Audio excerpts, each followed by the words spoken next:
The church doors slammed shut behind her like a coffin lid closing.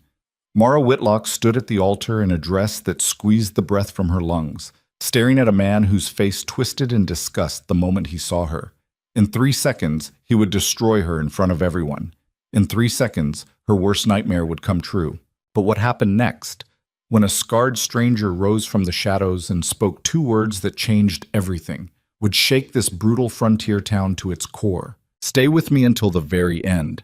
Hit that like button and drop a comment with your city so I can see how far this story travels. The corset strings cut into Mara's ribs like razor wire. "Suck in," her mother hissed, yanking the laces tighter with the mechanical precision of someone who'd done this 1,000 times before. "You want him running the moment he sees you?" Mara couldn't answer. The air had already left her lungs. She braced herself against the bedpost in the cramped boarding house room, fingers digging into wood worn smooth by desperate hands before hers. Through the thin walls, she could hear the murmur of voices gathering in the street below. The whole damn town, it sounded like, come to watch Black Hollow's charity case finally get married off. I said suck in. Another vicious pull. Mara's vision spotted at the edges.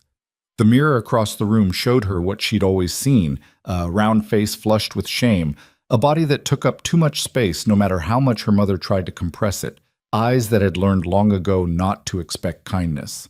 "That's as good as it's getting," her mother muttered, tying off the strings with a final brutal tug. "Try not to breathe too deep during the ceremony, and for Christ's sake, smile. You look like you're going to a funeral." Maybe I am, Mara thought, but she kept her mouth shut. Speaking only made things worse. Her mother circled her like a rancher inspecting damaged livestock, lips pressed into a thin line of perpetual disappointment. Martha Whitlock had been beautiful once. The faded daguerreotype on the dresser proved it. But 15 years of frontier life and one too many bottles had carved her beauty into something sharp and mean. "The dress helps," she said finally, though her tone suggested it was barely enough. "At least it covers most of you. When you walk down that aisle, keep your shoulders back and your chin up. Don't shuffle like you usually do. And when Tobias says his vows, you look grateful, understand? This is the only chance you're ever going to get." Mara's hands trembled as she smoothed the ivory fabric over her hips. The dress was borrowed, like everything else in her life, taken from the church charity box and hastily altered by women who whispered behind their hands about whether any amount of fabric could make her presentable. "I don't even know him," Mara whispered. "I've never even seen his face." "You don't need to know him." Martha moved to the window, peering down at the crowd gathering around the church across the street. "Tobias Garrett is a rancher with 300 acres and a house that doesn't leak. That's all you need to know. He asked the sheriff to find him a wife, and by some miracle, the sheriff thought of you." Miracle. The word tasted like ash.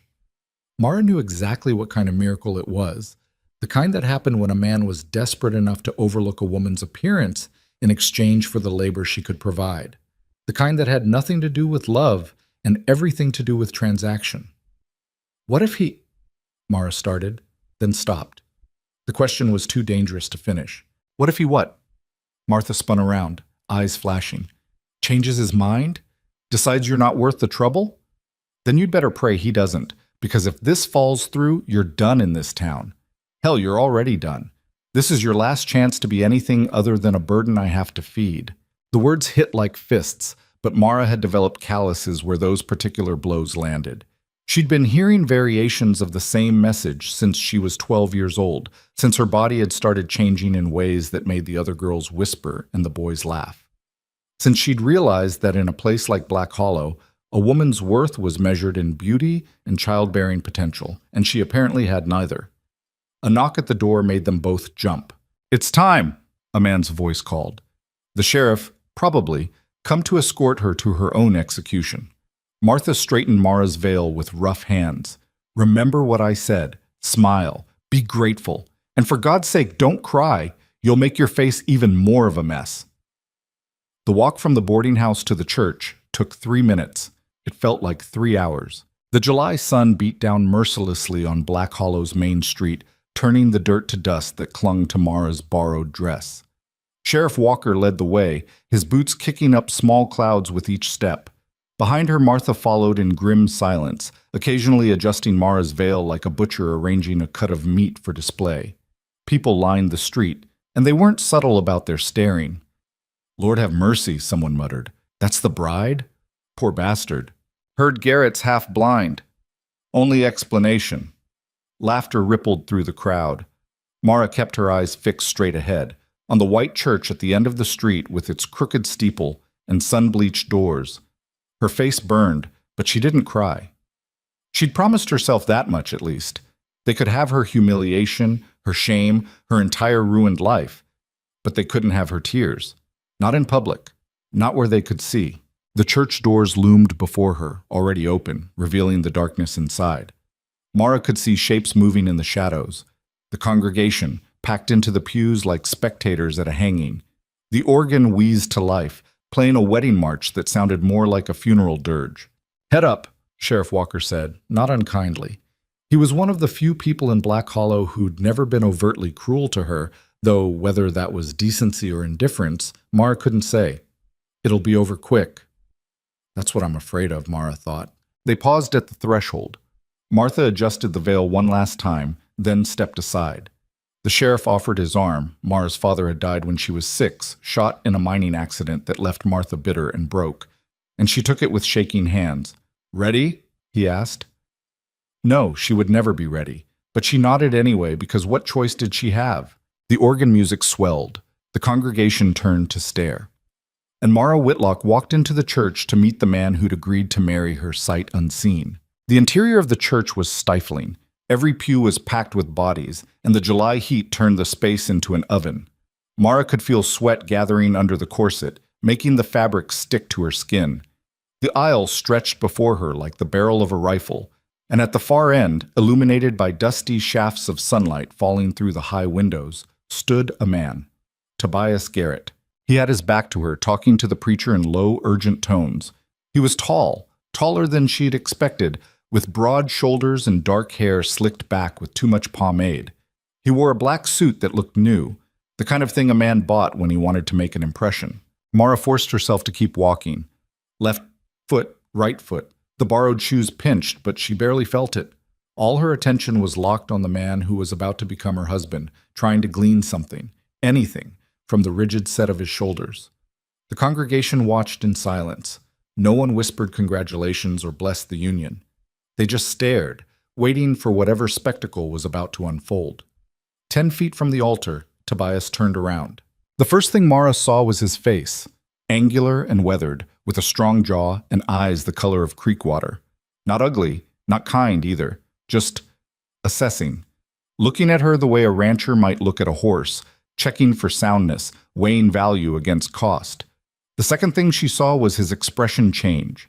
It happened in stages, like watching a door slam shut. His eyes widened slightly as they traveled over her, taking in the round face, the soft chin, the body that the corset and dress couldn't fully disguise. His jaw tightened. His hands, which had been loose at his sides, curled into fists. And then his face twisted into something that made Mara's stomach drop through the floor. Disgust. Pure, undisguised revulsion. "No," Tobias said. His voice carried through the church like a gunshot. "Absolutely not." Mara froze. The sheriff's arm tensed beneath her hand, but he didn't move forward. The organ music stuttered and died.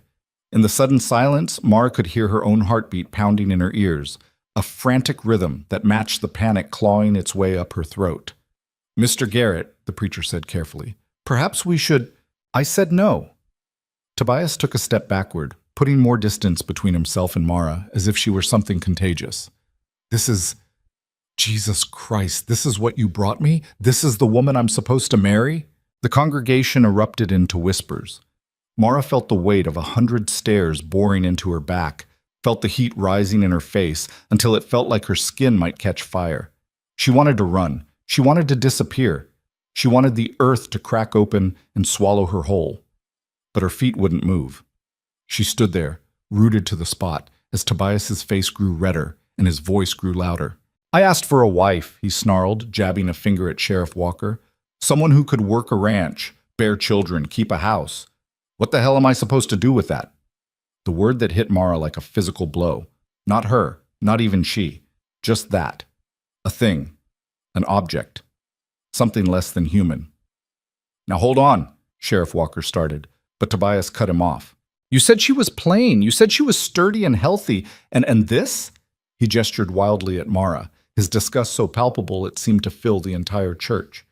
She can barely fit into that dress. How's she supposed to work a ranch when she can't even control her own appetite? How's she supposed to... That's enough. The voice came from the back of the church, cutting through Tobias's tirade like a knife through butter. It was quiet but sharp, carrying an authority that made everyone, including Tobias, turn to look. A man stood in the last pew, half hidden in shadow. Mara couldn't make out his features, but she could see his outline. Tall, broad-shouldered, with a hat pulled low over his face. He hadn't been sitting there when she walked in, or if he had, she hadn't noticed him. "Who the hell are you?" Tobias demanded.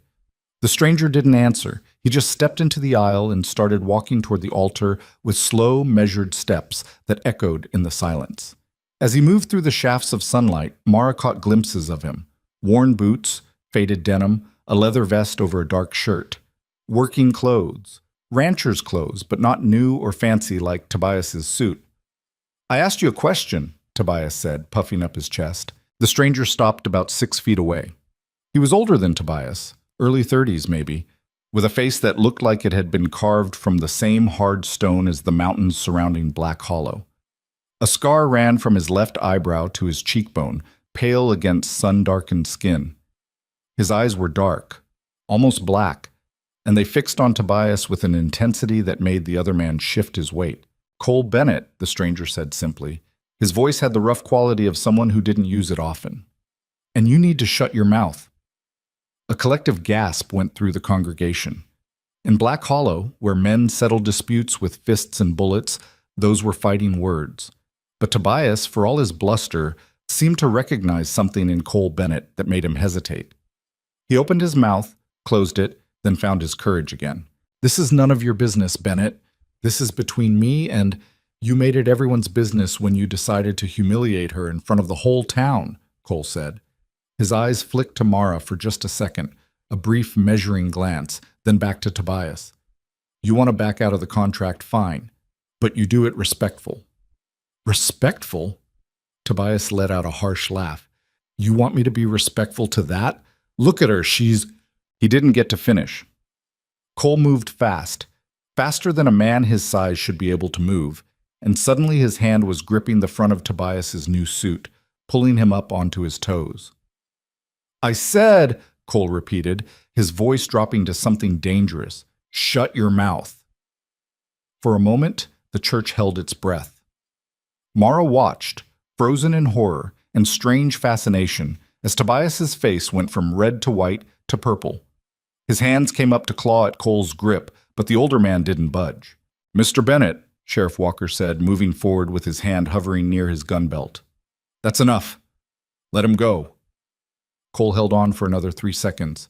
Mara counted them, then released Tobias with enough force to send him stumbling backward. Tobias caught himself on the altar rail, gasping, his fancy suit rumpled and his pomade-slicked hair falling across his forehead. "You're insane," Tobias spat. "You're all insane if you think I'm marrying it." "Then don't," Sheriff Walker interrupted wearily. He'd seen enough drama for one day, apparently. "But there's still a contract to fulfill. The town paid good money to bring Miss Whitlock here, and somebody's got to make it right." "That's not my problem," Tobias said, straightening his jacket with shaking hands. "I'm not marrying her. I don't care what the contract says." "Then someone else will." The sheriff's words hung in the air like smoke. Mara felt her stomach clench. This was it. The moment where they'd auction her off to the highest bidder, or the lowest, or whoever was desperate enough to take her. The moment where whatever dignity she had left would be stripped away completely. "We'll sweeten the deal," the sheriff continued, addressing the congregation. "Whoever marries Miss Whitlock gets 50 acres of state land, 10 head of cattle, and a timber permit. That's more than fair compensation for taking damaged goods," someone called from the pews. Laughter rippled through the church. Mara wanted to die. She wanted to melt into the floorboards and never exist again. Her vision blurred, and she realized with horror that she was about to cry, about to break her promise to herself and give them exactly what they wanted to see. "Any takers?" the sheriff asked, scanning the congregation. Silence. "Come on now. It's a good deal. Land, cattle, timber rights, and..." More silence. Mara could feel them all looking at her, weighing her against the offered rewards and finding her lacking. Not worth it. Not even for 50 acres and cattle. Not even for, "I'll do it." The voice came from behind her. Cole Bennett's voice, quiet but clear. The church erupted into chaos. Everyone started talking at once, their voices rising in shock and confusion and disbelief. Mara spun around, too fast, the corset making her dizzy, and found Cole standing there, his dark eyes fixed on some point above her head. "You'll what?" Sheriff Walker said, clearly as stunned as everyone else. "I'll marry her," Cole repeated. "Right now. Today. You—" The sheriff struggled for words.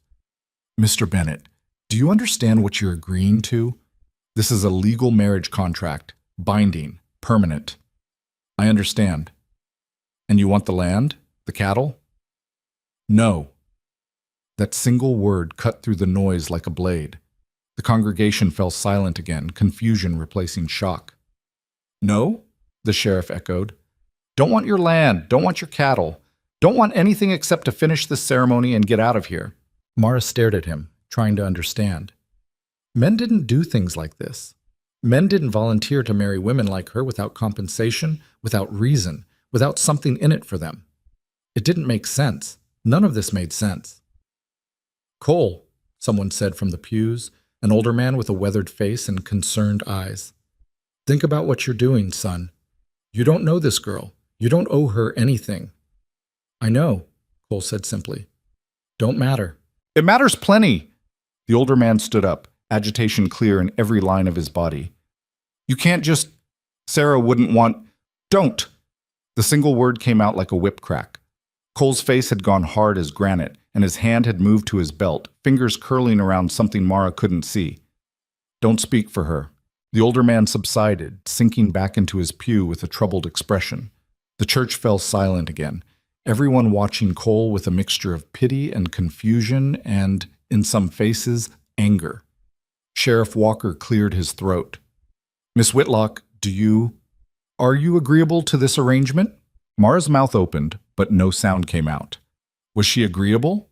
To marrying a complete stranger who looked like he'd seen the wrong end of too many fights? A man who'd just assaulted someone in church and refused free land and cattle for reasons that made no sense at all? But what were her options?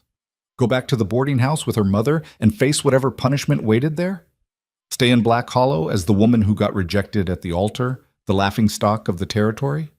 Spend the rest of her life as a burden, a charity case, a joke? Or take a chance on the scarred stranger with the dark eyes and the unreadable face? "Yes," Mara whispered, then louder. "Yes, I'm agreeable." "Well then." The sheriff looked like he wanted to be anywhere but here. "I suppose we have ourselves a wedding. Preacher?" The preacher, a thin man who'd been watching the proceedings with the air of someone witnessing a train wreck, cleared his throat and opened his Bible with trembling hands. "We are gathered here today," he began, his voice shaking slightly, "to join this man and this woman in—" "Skip to the part where we say, 'I do,'" Cole interrupted. "No one here's in the mood for the long version." Nervous laughter rippled through the church. The preacher looked to the sheriff, who just shrugged. "Very well," the preacher said. "Cole Bennett, do you take this woman to be your lawfully wedded wife?" "I do." No hesitation, no pause, just two words spoken in that rough, quiet voice. "And do you, Mara Whitlock, take this man to be your lawfully wedded husband?" Mara's throat was so tight she could barely breathe. The corset, the heat, the stairs, it all pressed down on her like a physical weight. But she forced the words out, pushed them past the fear and confusion and desperate, fragile hope. "I do." "Then by the power vested in me by the territory of—" "Rings!" someone interrupted. Mara turned to see Martha pushing her way through the crowd, her face flushed with an emotion Mara couldn't read. Triumph? Relief? Her mother thrust two plain gold bands at the preacher. "Can't have a wedding without rings." The preacher took them, flustered. "Right. Of course. Mr. Bennett, if you'll place the ring on the bride's finger and repeat after me." Cole took the smaller ring. His hands were rough, scarred across the knuckles, with calluses that spoke of hard labor. He reached for Mara's left hand, and she gave it to him, watching as he slid the band onto her finger with surprising gentleness. "With this ring," the preacher prompted. "With this ring," Cole repeated, his eyes fixed on their joined hands. "I thee wed." The ring was too loose. It spun around Mara's finger, too big by at least 2 sizes. Of course it was. Nothing about this day was supposed to fit. "Miss Whitlock," the preacher said. Mara took the larger ring with shaking hands. Cole's left hand was extended toward her, palm down, and she noticed more scars there. A long one across his wrist, another across the back of his hand that looked like it had been deep once. She slid the ring on, fumbling slightly. "With this ring," she whispered, "I thee wed. Then by the power vested in me, I now pronounce you husband and wife." The preacher snapped his Bible shut, like he couldn't wait to be done with this circus. "You may kiss the bride." The words hung in the air. Mara's heart stopped. She hadn't thought about this part, hadn't let herself think about it. But now here it was, the moment where she'd have to press her lips against a stranger's while the whole town watched and waited for him to recoil in disgust. But Cole didn't move toward her. He just stood there, looking down at her with those dark, unreadable eyes. "We don't have to," he said quietly enough that probably only Mara could hear. "If you don't want to." It was the first kind thing anyone had said to her all day. Maybe the first kind thing anyone had said to her in years. Something in Mara's chest cracked open, just a little. "It's all right," she whispered back. Cole nodded once. Then he leaned down. He was at least 6 inches taller than her, and pressed his lips to hers in the briefest, most chaste kiss imaginable. It lasted maybe 2 seconds. His lips were warm and dry, and he smelled like leather and wood smoke and the open range. Then it was over, and he was stepping back, and the congregation was offering scattered, half-hearted applause. "Congratulations," the preacher said, though he sounded like he was congratulating them on their own executions. "You're now husband and wife." Mara looked down at the ring on her finger, too loose, too simple, too impossible to believe. Mrs. Bennett. Mara Bennett. A married woman. "We should go," Cole said. Not to the congregation, not to the preacher, just to her. Before anyone changes their mind. He was right. Mara could already see Tobias glaring at them from the altar, could feel the confusion and anger and jealousy radiating from the crowd. Whatever strange thing had just happened, it wouldn't hold up under scrutiny. Better to leave while they still could. Cole offered his arm. Mara took it, and together they walked back down the aisle. Past the staring faces, past her mother's inscrutable expression, past Sheriff Walker's troubled frown. Out into the blazing afternoon sun and the dusty street where people were already gathering to watch them go. A horse waited at the hitching post, a big roan gelding with intelligent eyes and a patient stance. Next to it was a buckboard wagon loaded with supplies. "That's your horse?" Mara asked, finding her voice. "Ours now, I suppose," Cole said. He helped her up onto the wagon seat with those same scarred, gentle hands, then climbed up beside her. "Ranch is about 2 hours north. We'll get there before dark." 2 hours. North. Into the hills and away from Black Hollow and everything she'd ever known. Mara felt panic rising again, the reality of what she'd just done crashing down on her. She'd married a stranger. She was leaving with him. She had no idea what waited for her at the end of those 2 hours. Cole gathered the reins and the horse started forward.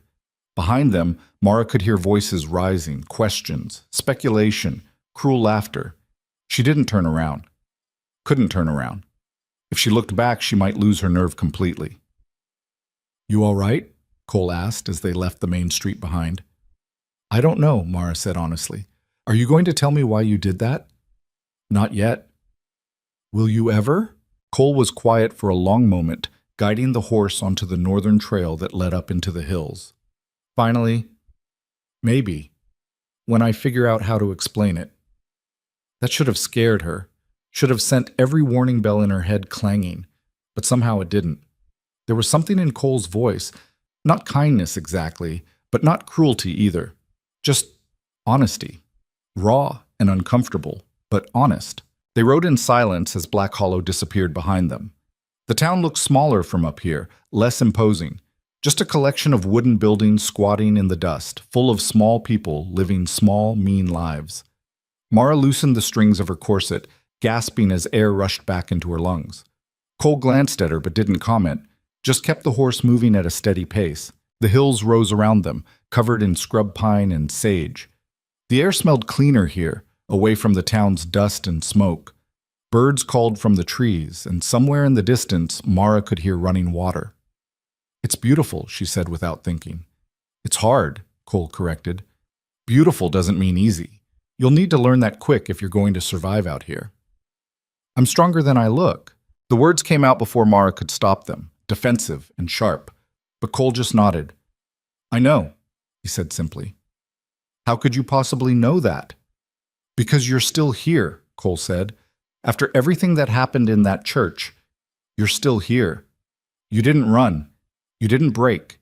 You just kept standing." Mara had no answer for that. She watched the hills roll past, processing his words, trying to understand this man she'd just married. "The ranch," she said finally. "What's it like?" "Small. One-room cabin, couple of outbuildings, about 200 acres of grazing land. Creek runs through the south pasture. Good water, good grass. The work's hard, but the land's honest. It'll give back what you put in." "And what will you expect from me?" Cole's hands tightened on the reins. "I expect you to pull your weight, learn the work, do your share. I'm not looking for a servant, and I'm not looking for—" He stopped, jaw working. "I'm not looking for a bedmate. You'll have your own space, your own privacy. What happened in that church was a legal contract, nothing more. You understand?" Mara understood. Relief and something else, something she couldn't quite name, washed through her in equal measure. "I understand." Good. They rode on. The sun climbed higher, turning the hills golden. Mara watched the landscape change as they climbed, the scrub giving way to real pines, the air growing cooler and thinner. Once, she saw a hawk circling overhead, riding the thermals with lazy grace. "There," Cole said, pointing. Mara followed his finger and saw it. A valley opening up before them, green and lush compared to the dusty plains below. A creek did indeed run through it, sparkling in the sunlight. And in the center of the valley, surrounded by a simple fence, stood a cabin. It was small, like Cole had said. Log walls, shake roof, a chimney that needed repair. But it looked solid, sturdy, built to last. "It's not much," Cole said, and for the first time Mara heard something uncertain in his voice. "It's perfect," she said, and meant it. Cole glanced at her, surprise flickering across his face. Then he nodded and urged the horse forward, down into the valley that was apparently now her home. As they approached the cabin, Mara noticed more details. A small garden plot, mostly overgrown with weeds. A barn that leaned slightly to one side but looked functional. Chickens scratching in the dirt, and in the corral, 3 more horses watching their approach with pricked ears. Cole pulled the wagon to a stop in front of the cabin. He jumped down, then offered his hand to help Mara down. She took it, grateful for the support. Her legs were shaking, from the ride, from the corset, from everything. "I'll show you around," Cole said. "Get you settled."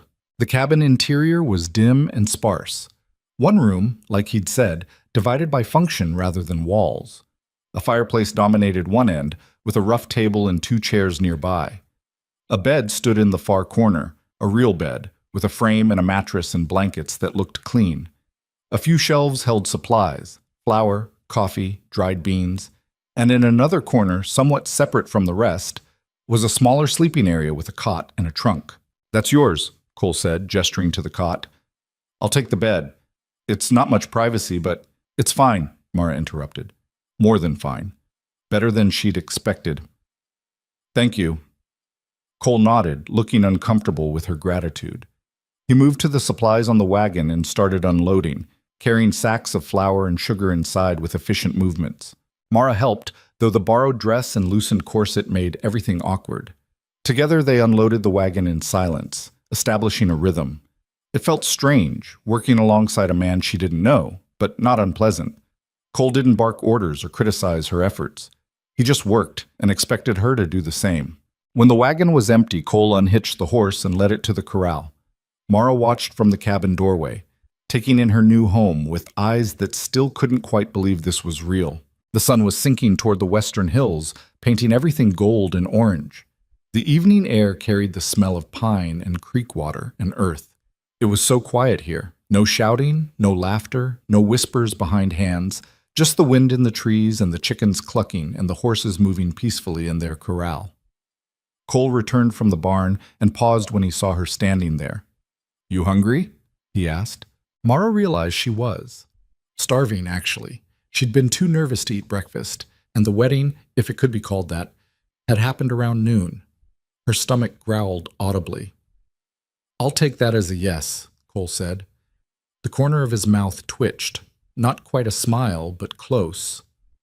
"I'm not much of a cook, but I can manage beans and bacon." "I can cook," Mara said, "if you'll show me where everything is." Something shifted in Cole's expression. "You don't have to, I want to," Mara interrupted. And she did. She wanted to do something useful, something normal, something that would make her feel less like a burden and more like a person. Cole studied her for a moment, then nodded. "All right, I'll get the fire going." They worked together again, this time preparing a simple meal. Mara found a pan, bacon wrapped in cloth, dried beans that needed soaking. Cole built up the fire and filled a pot with water from a bucket by the door. They moved around each other carefully, like strangers learning a new dance. "Where does the water come from?" Mara asked, trying to fill the silence. "Creek. There's a spring about 50 yards that way." Cole gestured north. "Fresh and cold. Best water in the territory." "And the chickens? How many eggs do they give?" "Half dozen or so a day. Sometimes more, sometimes less. Depends on the season." They were talking about chickens and water. Mundane things. Safe things. But underneath the words, Mara could feel the real questions hovering, unasked. Why did you marry me? What do you want from me? What happens now? Cole put the bacon in the pan and set it over the fire. The smell that rose up was heavenly. Mara's stomach growled again. "There's bread in the chest," Cole said. "Should still be good." Mara found the bread, a little stale but edible. She sliced it while Cole tended the bacon, and when everything was ready, they sat down at the rough table together. "I should say grace," Mara said automatically, then stopped. She didn't know if Cole was religious, didn't know if it would offend him or bore him or... "If you want to," Cole said simply. So Mara closed her eyes and said a quick, simple prayer. When she opened them, Cole was watching her with that same unreadable expression. They ate in silence. The bacon was crispy and salt-rich. The bread soaked up the grease. It was the best meal Mara had eaten in years, though whether that was because of the food or the absence of her mother's criticism, she couldn't say. "Thank you," she said when her plate was empty, "for the meal, for everything." Cole stood and carried his plate to the wash bucket. "Don't thank me yet. You haven't seen what the work's like." "What should I expect? Tomorrow?" "Chickens need feeding. Garden needs weeding. Fences need mending in the south pasture, and you'll need proper clothes. Can't work a ranch in a wedding dress." Mara looked down at the borrowed ivory fabric, already stained with dust and sweat. "I don't have anything else. There's some old shirts in the trunk. Belong to..." Cole stopped, jaw tightening. "They should fit well enough until we can get you something proper." Belong to who? Mara wondered, but she didn't ask. Whatever pain had just crossed Cole's face, she had no right to pry. "I should clean up," she said instead, gathering the dishes. "I'll get more water from the spring," Cole said, grabbing the buckets. "You can wash in the morning. It's getting dark." He was right. Outside the windows, the gold light had faded to purple. Mara could see stars beginning to emerge, more stars than she'd ever seen in town, where the smoke and lantern light washed them out. Cole left to get water, and Mara was alone in the cabin for the first time. She moved to her corner, her space, Cole had called it, and sank down onto the cot. It was thin but clean, with a wool blanket folded at the foot. The reality of her situation washed over her in waves. She was married. She was miles from town. She was alone with a man she didn't know, in a place she'd never seen before. She should be terrified. But somehow, she wasn't. Tired, yes. Confused, absolutely. But not terrified. There was something about Cole, something in the way he'd defended her in the church, in the way he'd given her privacy and expected nothing in return, that made her think maybe, just maybe, she'd be safe here. The door opened and Cole returned with full buckets, which he set by the fire. He moved around the cabin with practiced efficiency, banking the coals, checking the door latch, preparing for night. "Lanterns by your bed," he said without looking at her. "If you need it." I usually turn in early. What time do we wake up? Dawn. Animals don't wait. Mara nodded, though Cole couldn't see her. She changed out of the wedding dress, struggling with the corset ties until Cole, without a word, came over and helped her loosen them, with the same impersonal efficiency he'd used to unsaddle a horse. Then he turned away while she pulled on a simple cotton shift from the trunk. "Good night," Cole said, moving to his own bed across the room. "Good night," Mara echoed. She lay down on the cot, pulling the blanket up to her chin. Through the window above her head, she could see the stars, thousands of them, blazing in the clear mountain air. The cabin creaked as it settled. Somewhere outside, an owl hooted. Mara closed her eyes, expecting sleep to be impossible. But exhaustion pulled her down like a tide, and within minutes she was drifting. Her last thought before sleep claimed her was strange and unbidden. "I made it through today. Tomorrow, I'll make it through tomorrow. And the day after that, and the day after that, until one day, maybe I'll make it all the way through to something like a life." Outside, the stars wheeled overhead, indifferent and eternal.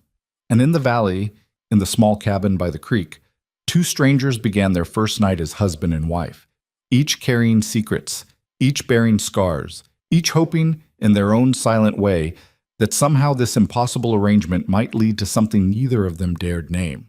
Survival, perhaps. Or if they were very lucky, something more. Dawn came too early, announced by a rooster's crow that shattered the quiet dark like a gunshot. Mara jerked awake, disoriented, her heart hammering against her ribs. For a moment she couldn't remember where she was, the unfamiliar ceiling, the smell of wood smoke and pine, the sound of boots moving across a wooden floor.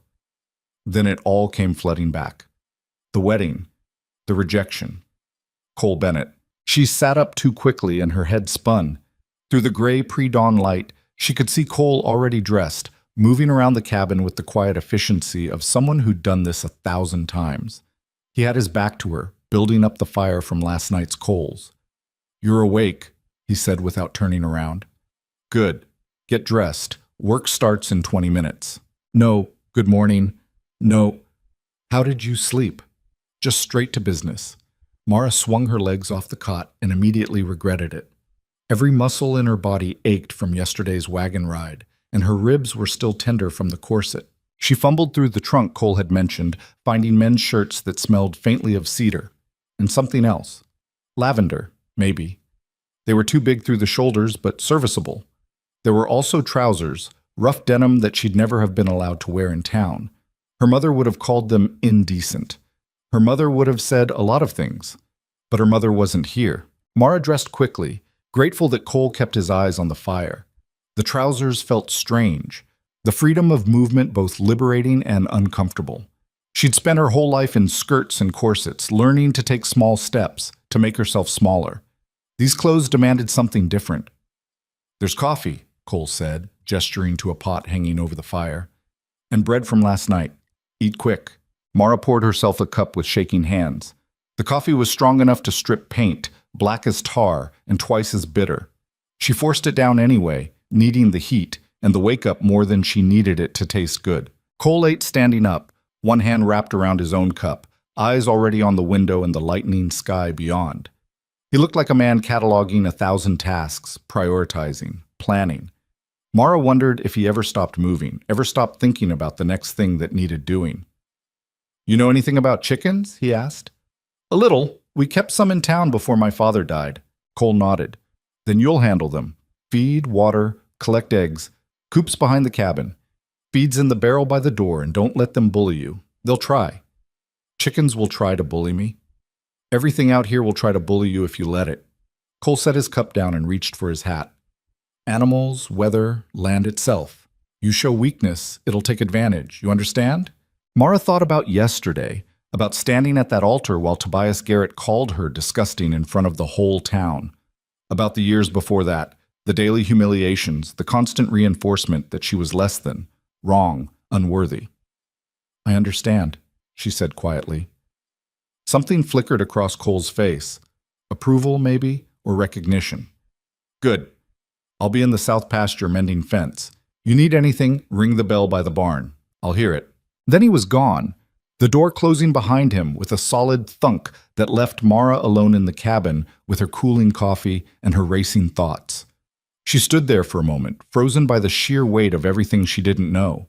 How to work a ranch, how to survive out here, how to be a wife to a man who didn't want a wife, just a work partner with legal documentation. Stop it, she told herself fiercely.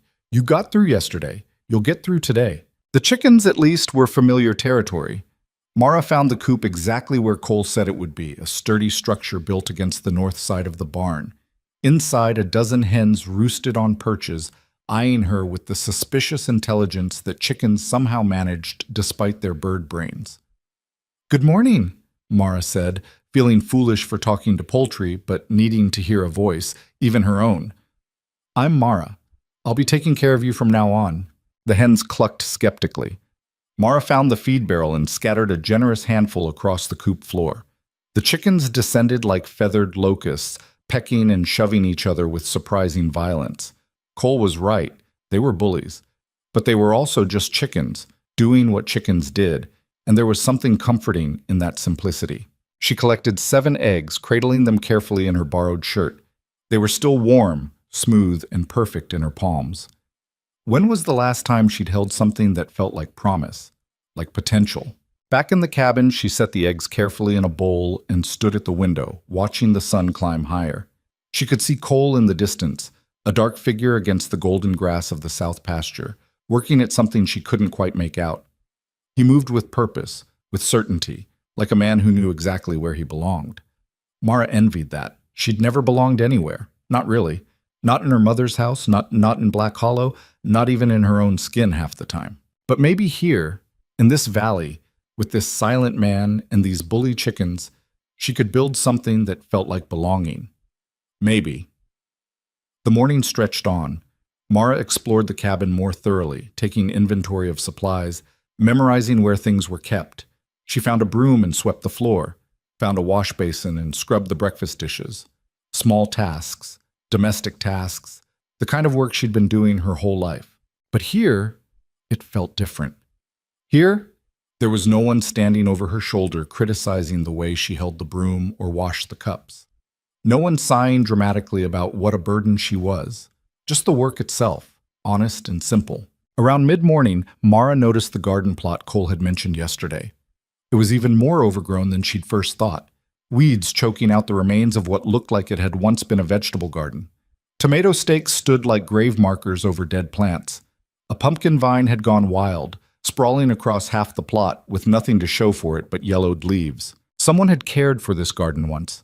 Someone had planted it with hope and intention. But that someone was gone now, and the garden had died with them. Sarah, Mara thought, remembering the name that older man in the church had started to say before Cole cut him off. Sarah wouldn't want... Who was Sarah? Cole's wife? His sister?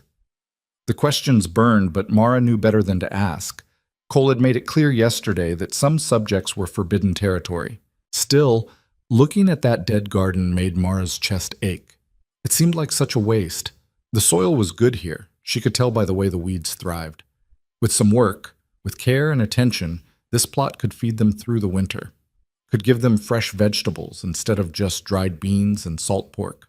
Before she could second-guess herself, Mara was walking toward the barn, looking for tools. She found a hoe with a blade that needed sharpening but would do, found gloves too big for her hands but better than blisters, and then, feeling like she was doing something momentous and possibly stupid, she started attacking the weeds. The work was brutal. The sun climbed higher, turning the valley into a furnace. Sweat soaked through Mara's borrowed shirt, dripping down her back, stinging her eyes. Her hands blistered despite the gloves. Her shoulders screamed. Her back felt like someone was driving hot nails through her spine. But she didn't stop. Every weed she pulled was a small victory. Every square foot of cleared soil was proof that she could do this, that she wasn't useless, that maybe Cole had been right when he said she was stronger than she looked. "What the hell are you doing?" Mara jumped, the hoe nearly flying from her hands. She spun around to find Cole standing at the edge of the garden, arms crossed, expression unreadable. Mara's voice came out as a rasp. She cleared her throat and tried again. "The garden was overgrown. I thought I could clear it, Maybe plant something before the season's too far gone. I didn't tell you to do that. I know. I just thought, did you finish with the chickens? Yes. Did you eat lunch? Mara blinked. She'd been so focused on the garden she'd completely lost track of time. No, It's past 2 o'clock. Cole's jaw was tight, a muscle jumping beneath the skin. You've been out here for 4 hours in the full sun without water or food. That's how people die out here, Mara. Heat stroke, dehydration, plain stupidity. The words stung worse than the blisters. Mara felt heat rising in her face that had nothing to do with the sun. I'm sorry. I wasn't thinking. No, you weren't. Cole's voice was sharp as a whip crack. And if you're going to survive out here, you need to start. I can't watch you every second. You need to use your head. I said I'm sorry. Sorry doesn't matter if you're dead. They stared at each other across the half-cleared garden, both breathing hard. Mara felt tears threatening, from frustration, from exhaustion, from the unfairness of being yelled at for trying to help. But she blinked them back furiously. She would not cry, not again, not here. Cole must have seen something in her face because his expression shifted, the anger draining away to leave something that looked almost like regret. Come on, he said, his voice rough but no longer sharp. Get inside. You need water and food before you pass out. Mara wanted to argue, wanted to say she was fine, wanted to prove she wasn't as weak and stupid as he clearly thought. But her legs were shaking and her head was swimming, and she knew, with sudden clarity, that he was right. She'd pushed too hard, too fast, trying to prove something to a man who hadn't asked for proof. Inside the cabin, Cole poured her a cup of water from the bucket and watched until she drank it all. Then another, and another. The water was cold and sweet, and Mara could feel it working its way through her body like medicine. Sit, Cole ordered, pointing to a chair. Mara sat. Cole moved around the kitchen with efficient motions, slicing bread, pulling out cheese from the cold box, assembling a plate that he set in front of her without ceremony. Eat. Mara ate.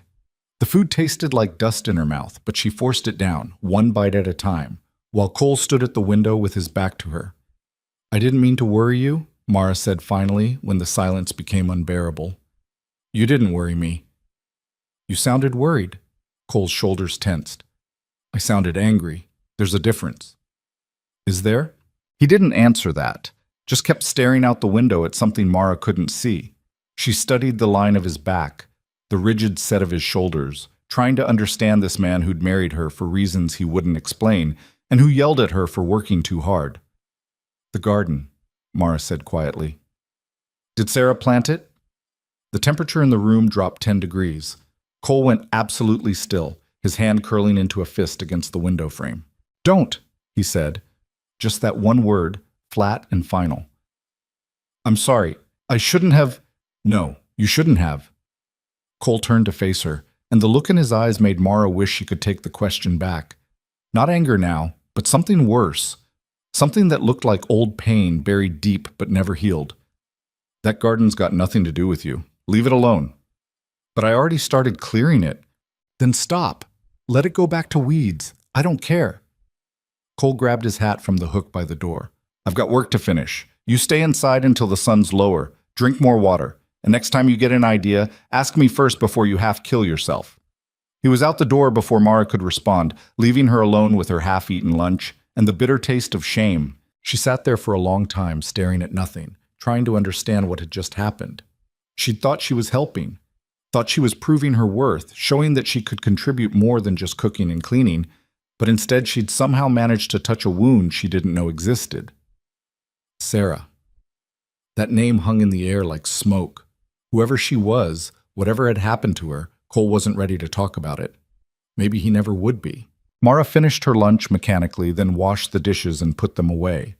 The cabin felt too small suddenly, the walls pressing in. She wanted to go back outside, back to the garden, back to work that made her feel useful. But Cole had told her to stay in, and she'd already pushed him far enough for one day. So she stayed. She mended a tear in one of Cole's shirts that she found in a basket by his bed. She reorganized the pantry shelves, grouping like items together.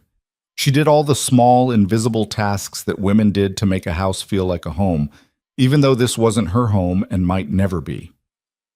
The sun was sinking toward the western hills when Cole finally came back. He looked exhausted, covered in dust and sweat, with a fresh cut on his forearm that he didn't seem to notice. "You're hurt," Mara said, standing up from where she'd been sitting by the window.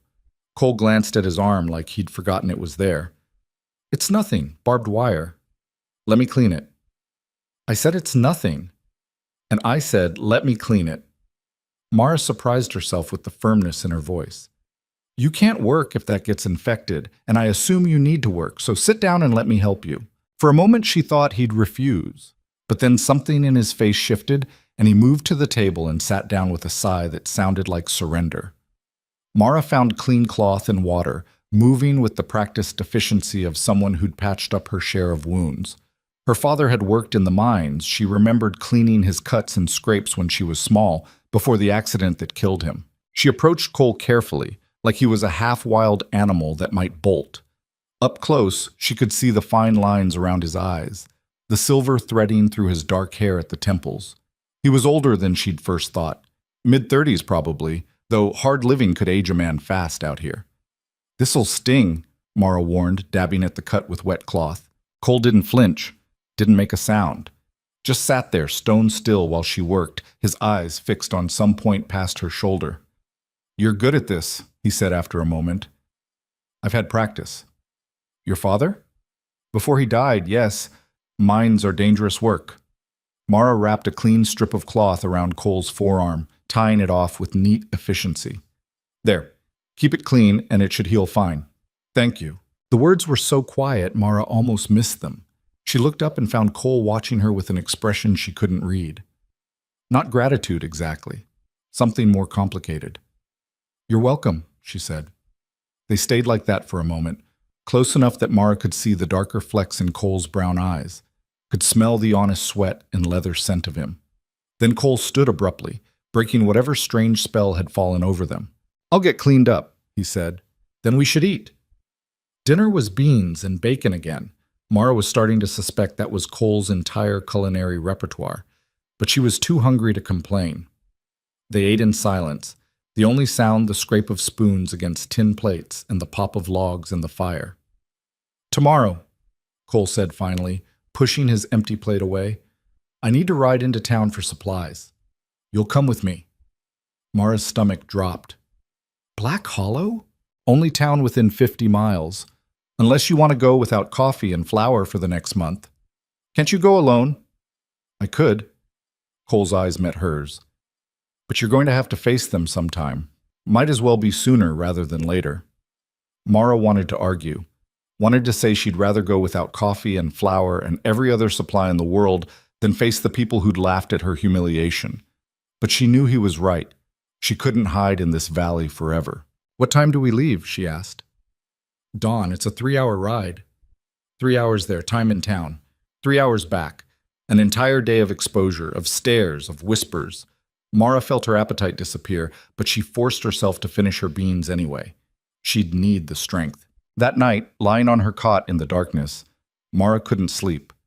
Every time she closed her eyes, she saw Tobias Garrett's disgusted face, heard the laughter echoing through the church, felt the weight of the town's judgment pressing down on her like a physical thing. "You awake?" Cole's voice came from across the room, startling her. "Yes," Mara admitted, a pause. Then, "Tomorrow's going to be hard." "I know. They're going to talk, going to stare. Some of them will say things meant to hurt you." "I know that too." Another pause. Mara could hear Cole shifting in his bed, the rope springs creaking under his weight. "What that man said in the church," Cole said slowly, like he was picking his way through dangerous territory. "Tobias Garrett. You know it wasn't true, right?" Mara's throat went tight. "Which part?" "All of it. Any of it. You're not—" Cole stopped, and Mara could almost hear him fighting with the words. "You're worth more than what he saw. Worth more than what any of them see." The words hit Mara like a fist to the chest. She pressed her hand over her mouth, fighting back the sob that wanted to tear free. When had anyone last told her she was worth something? When had anyone seen her as anything other than a burden, a joke, a charity case? "Why did you marry me?" The question came out before Mara could stop it. The real reason, not because you saw me at the altar. You were in the back of the church before the ceremony started. You came there already knowing you might do this, so why?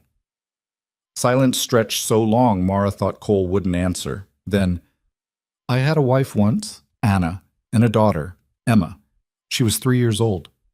Mara's breath caught. She didn't move, didn't speak, afraid that any sound would make Cole stop talking. There was a fever that came through 3 winters ago, Cole continued, his voice flat and distant. Wiped out half the settlement up north where we were living. Anna got sick first, then Emma. I tried. His voice cracked. I tried everything, rode 2 days to fetch a doctor, but by the time we got back they were both gone. Cole, Mara whispered, I'm so sorry. That garden you were working on today? Anna planted that. Our first spring here. She was so excited about it, planning what she'd grow, talking about how Emma would help her weed when she got bigger. A bitter laugh. Emma never got bigger, and after they died, I couldn't look at that garden, couldn't touch it, let it die because I couldn't face what it meant. Mara felt tears sliding down her face in the darkness. Not for herself this time, but for Cole. For the family he'd lost. For the pain he carried like a stone in his chest. When I saw you in that church, Cole said, standing there while that bastard humiliated you in front of everyone, you know what I saw? What? Someone who refused to break. You didn't cry, didn't beg, didn't make yourself smaller trying to please him. You just stood there and took it, and there was more strength in that moment than most people show in their whole lives. Cole's bed creaked again. I thought if you could survive that with your dignity intact, maybe you could survive out here. Maybe we could help each other survive. Does that make sense? Yes, Mara whispered. It makes sense. I don't want a wife. Not the way most men want wives. I can't. I'm not ready for that. Maybe I never will be. I know. But I can offer you a partnership, a life where no one gets to tell you you're worth less than you are, where the work is hard but honest, and where you'll never have to shrink yourself to fit someone else's idea of what you should be. Cole paused. That enough for you? Mara thought about it, really thought about it. A partnership instead of a marriage. Hard work instead of cruelty. Freedom from her mother's constant criticism, from the town's judgment, from the cage of expectations that had squeezed the life out of her one day at a time. Yes, she said firmly, that's enough. She heard Cole release a breath he'd been holding. Good. Then get some sleep. Tomorrow's going to test that resolve. But sleep didn't come easy. Mara lay awake listening to Cole's breathing steady and slow across the room, thinking about gardens and dead wives and the strange, broken man who'd saved her from a lifetime of humiliation. She thought about Anna and Emma, about the family Cole had lost, and understood now why the cabin felt so empty despite having 2 people in it. This wasn't a home. It was a memorial, a place where Cole had buried himself along with his wife and daughter, going through the motions of living without actually being alive. And now Mara was here, sleeping in a dead woman's space, wearing her clothes, trying to navigate around the ghost that still haunted every corner of this valley. It should have terrified her, should have made her want to run back to town, back to her mother, back to anything familiar, even if it was cruel. But it didn't. Because somewhere in Cole's broken explanation, in his rough honesty, Mara had heard something that changed everything.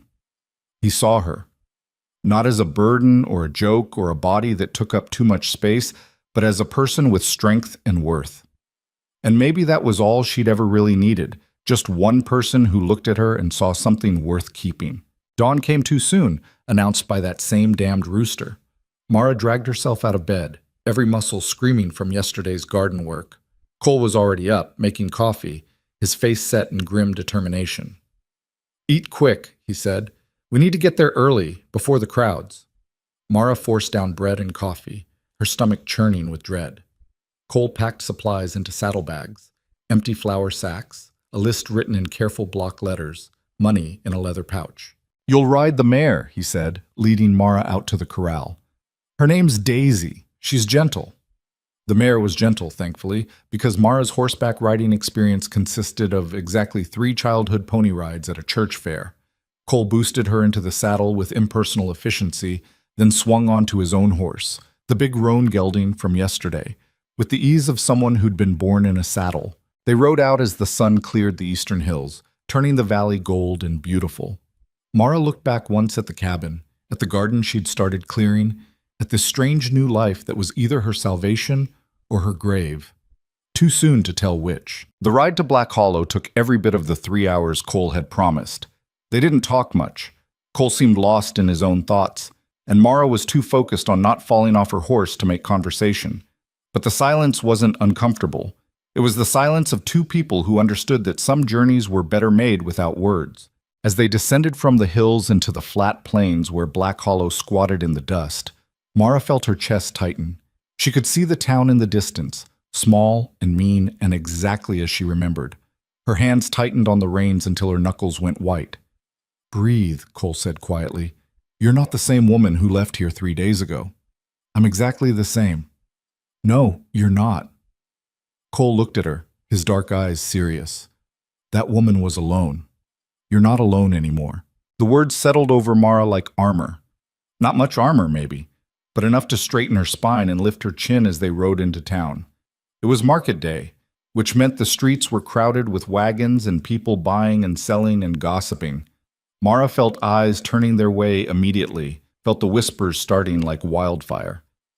"That's her. Can't believe he actually went through with it. Wonder how long before he regrets." Cole's hand shot out and caught Mara's reins, pulling both horses to a stop right in the middle of Main Street. Before Mara could ask what he was doing, he dismounted and came around to her side. "Come on," he said, offering his hand. "We'll walk from here." Mara took his hand and slid down from the saddle on shaking legs. Cole didn't let go. Instead, he tucked her hand firmly into the crook of his elbow, the gesture so deliberate and public that the whispers around them grew louder. "Keep your head up," Cole murmured. "Let them see you're not ashamed." They walked down Main Street like that, Cole tall and intimidating at her side, Mara fighting every instinct that told her to shrink and hide. People stared. People pointed. But no one said anything directly, not with Cole Bennett's dark eyes daring them to try. The general store was mercifully empty except for the proprietor, a thin man named Mr. Peterson, who'd always been more interested in money than gossip. He took Cole's list without comment, though his eyes kept sliding to Mara like she was a puzzle he couldn't solve. "Heard you got married," Peterson said finally, measuring out flour. "That's right.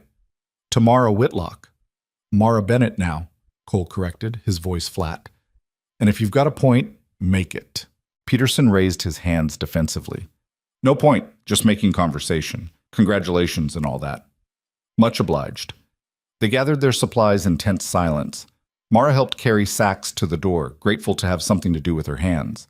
Outside, the street was even more crowded than before, and Mara could see familiar faces in the crowd. There, Mrs. Henderson, who'd called her a burden when she was 12.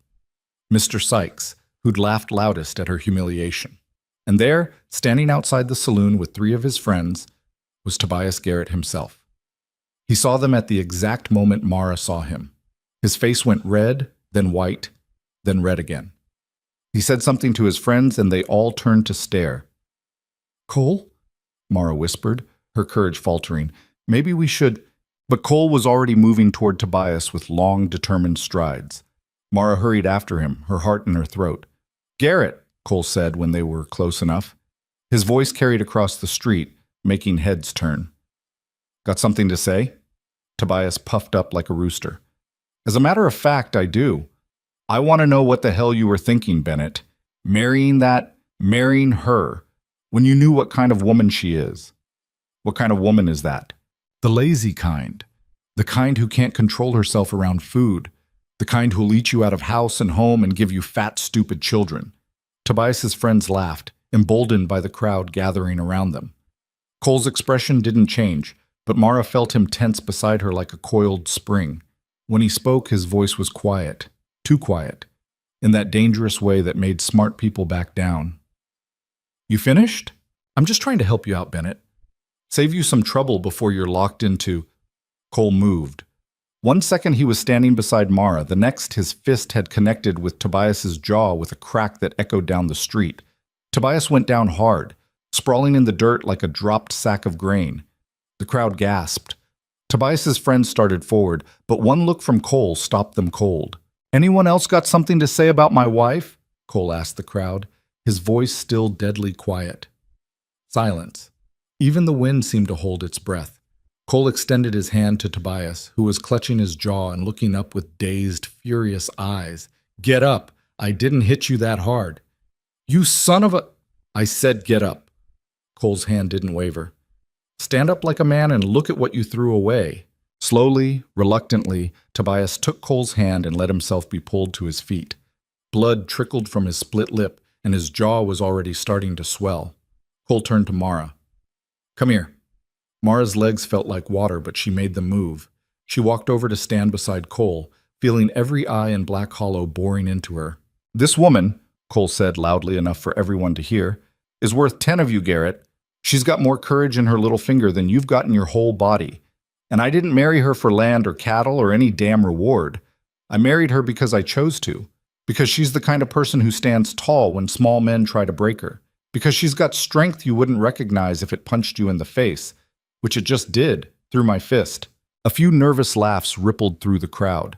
Tobias's face was purple with rage, but he stayed quiet. Cole wasn't finished. He looked at the gathered crowd, at all the people who'd watched Mara suffer for years without lifting a finger. "She works harder in a day than most of you work in a week.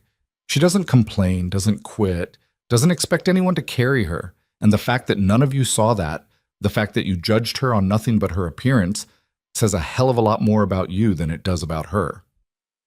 Then, while Mara stood there in shock and the whole town watched, Cole did something completely unexpected. He turned to her and held out his hand. "Dance with me," he said.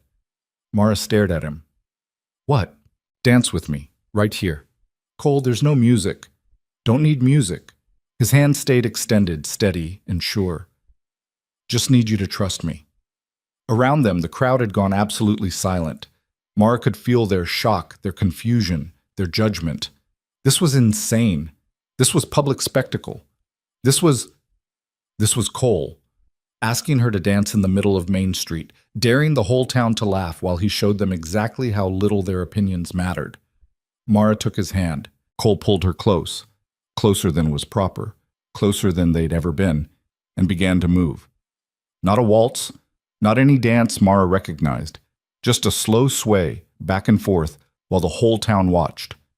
"Look at me," Cole said quietly. "Not at them. At me." Mara lifted her eyes to his and found them steady, certain, holding her gaze like an anchor.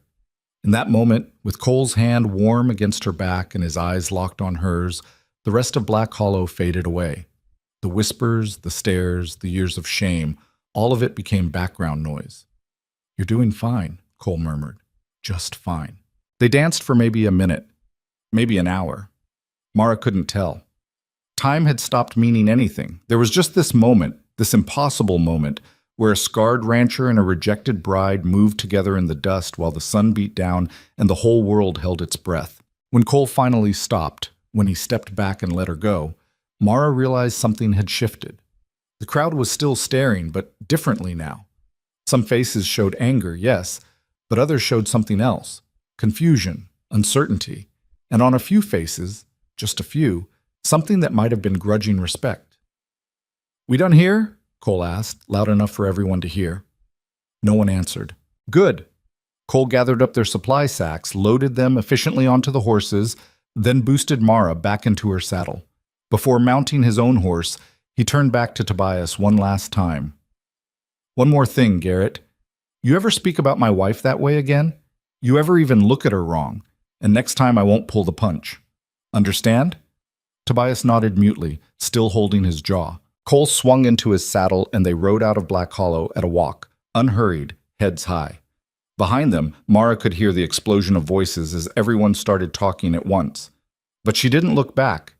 She kept her eyes forward, on the hills rising in the distance, on the valley that was starting, just starting, to feel like it might someday be home. They were a mile outside town before either of them spoke. "You didn't have to do that," Mara said quietly.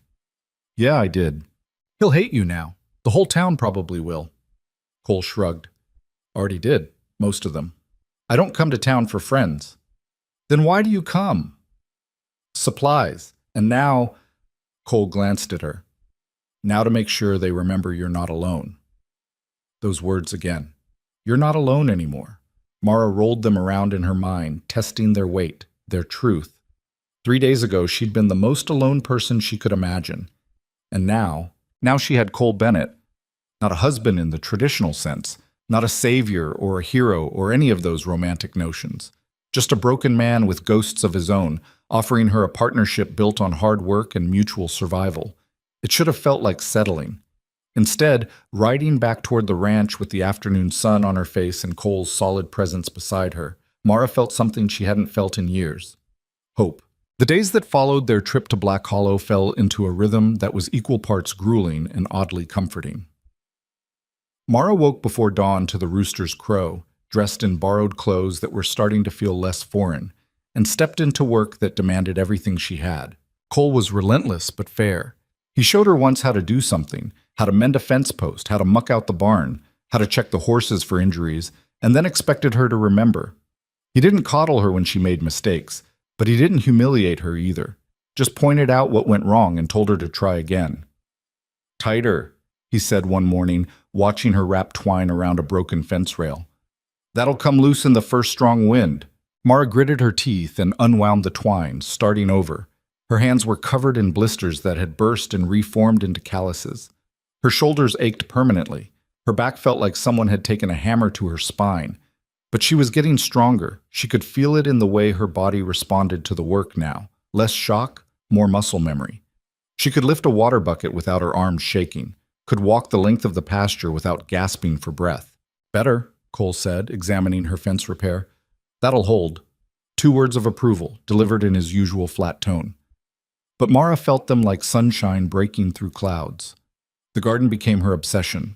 Despite Cole's warning to leave it alone, Mara couldn't help returning to it every spare moment she had. Something about that plot of dead earth called to her, maybe because it reminded her of herself. Something that had once been tended and valued, then abandoned to die. She cleared the weeds section by section, working in the early morning or late evening when the sun wasn't so brutal. Cole never mentioned it again, though she sometimes caught him watching from a distance, his expression unreadable.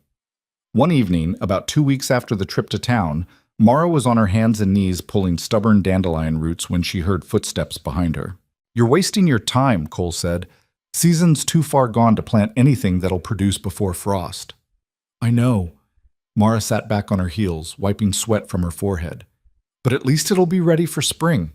And I found some late-season lettuce and radish seeds in the barn. Those might still work." Cole stood silent for a long moment, looking at the half-cleared plot. In the fading light, his face was harder to read than usual. "She wanted tomatoes," he said finally. "Anna said she'd never tasted a tomato as good as the ones her mother grew back in Pennsylvania. Spent that whole first spring planning where each plant would go, how she'd stake them up, what she'd make with them." Mara's hands stilled in the dirt. This was the first time Cole had voluntarily mentioned Anna since that night in the cabin. "She sounds like she loved growing things," Mara said carefully. "She loved a lot of things. Making plans, singing while she worked. Emma," his voice caught. "Emma had her smile. Same exact smile, like sunshine breaking through. I'm sorry I'm working in her garden. I should have asked." "No." Cole shook his head. "No, you were right to clear it. Letting it die didn't bring them back. Just made everything else die too." He paused. "If you want to plant those seeds, I'll help you. Tomorrow, after the morning chores." Mara looked up at him, surprised. "You will?" "Yeah, might as well do it right if you're going to do it at all." The next morning, true to his word, Cole appeared at the garden with tools and a bucket of composted manure from the barn. Together they worked the soil, breaking up the hard-packed earth, mixing in nutrients. Cole showed her how to make straight rows, how deep to plant each seed, how much space to leave between them. They worked in silence mostly, but it was different from the tense quiet that usually hung between them. This felt almost companionable, like 2 people working toward the same goal instead of 2 strangers circling each other warily. "There," Cole said when the last seed was in the ground. "Water them light every evening. Should see sprouts in a week or so if the weather holds." "Thank you," Mara said, "for helping." Cole wiped his hands on his pants and looked at the neat rows they'd made. "Anna would have liked you," he said abruptly. "You got the same stubborn streak, the same refusal to quit even when you probably should." The words hit Mara square in the chest. She didn't know what to say, so she said nothing, just stood there beside him, looking at their work, feeling something shift between them that she couldn't quite name. As June faded into July, the work intensified. The heat became oppressive, turning the valley into a furnace by midday. Cole taught Mara to work early and late, resting during the brutal afternoon hours when even the animals sought shade. He taught her to ride properly, spending hours in the corral working with Daisy until Mara could mount, dismount, and control the mare without embarrassing herself. Her thighs screamed in protest at first, muscles she didn't know she had burning with each lesson. But Cole was patient in his way, correcting her posture, showing her how to move with the horse instead of fighting it. "You're thinking too much," he said one afternoon, watching her struggle to keep Daisy in a steady trot. "Stop trying to control everything and just feel the rhythm." "I don't know what that means." "Yes, you do. You just don't trust yourself yet." Cole stepped closer to the fence. "Close your eyes." "What?" "Close your eyes. Daisy knows what she's doing. Stop fighting her and just sit." It went against every instinct Mara had, but she did it. Closed her eyes and tried to let go of the white-knuckled grip she had on control. For a few seconds it was terrifying, the sensation of movement without sight, the fear of falling, of failing. But then something clicked. She could feel Daisy's rhythm beneath her, the 4-beat pattern of the trot. Her hips started moving with it instead of against it, and suddenly it was easier. Natural, almost. "There," Cole said, and Mara could hear the approval in his voice. "That's it. That's what I'm talking about." When she finally opened her eyes, she was grinning like a fool. Cole was watching her with an expression she'd never seen before, something almost like pride. "Again," he said. "This time, try a canter." The riding lessons became Mara's favorite part of each day. Not just because she was learning a skill, but because it was the one time Cole seemed to lower his guard completely. He loved horses in a way he didn't seem to love much else anymore. And watching him work with them was like seeing a different person, someone gentler, more patient, almost at peace. One evening, after a particularly good session, Mara worked up the courage to ask something that had been bothering her. "Why don't you have more horses? You've got the land for it, and you clearly know what you're doing." Cole was brushing down the roan gelding, his movements rhythmic and practiced. "Had more once, sold most of them after—" He stopped, jaw tightening. "After Anna and Emma died. Couldn't afford to keep them and didn't much care about breeding stock anymore. But you could start again, if you wanted to, maybe." Cole moved to the other side of the horse. "Breeding horses takes capital, time, energy. Don't have a lot of any of those to spare right now." "What if you had help?" Cole looked at her over the horse's back. "You offering?" "I'm just saying, I'm learning. I could do more than just the basic chores. And if we could build up a breeding program, sell good stock, that's years of work, Mara. Years of investment before you see any return." "So?" Mara surprised herself with the challenge in her voice. "We have years, don't we? This is supposed to be a partnership. Partners plan for the future." Something flickered across Cole's face. Surprise, maybe, or something deeper. He went back to brushing the horse, but Mara could see tension in his shoulders that hadn't been there before. "I'll think about it," he said finally. It wasn't a no. Mara would take it. The garden seeds sprouted exactly when Cole said they would. Mara checked them obsessively, kneeling in the dirt each morning to count the tiny green shoots pushing through the soil. It felt like a miracle every time, life coming from what had been dead. She started keeping a list of things they needed, improvements that could be made. The barn roof leaked in 3 places. The chicken coop could be expanded. The fence around the corral needed reinforcing. Each task was a mountain of work, but Mara was learning that mountains could be climbed one step at a time. Cole noticed the list one evening when Mara left it on the table. He picked it up, scanning it with those dark, unreadable eyes. "This is ambitious," he said. "Too ambitious?" "Didn't say that." He set the list down. "But we can't do it all at once. Have to prioritize."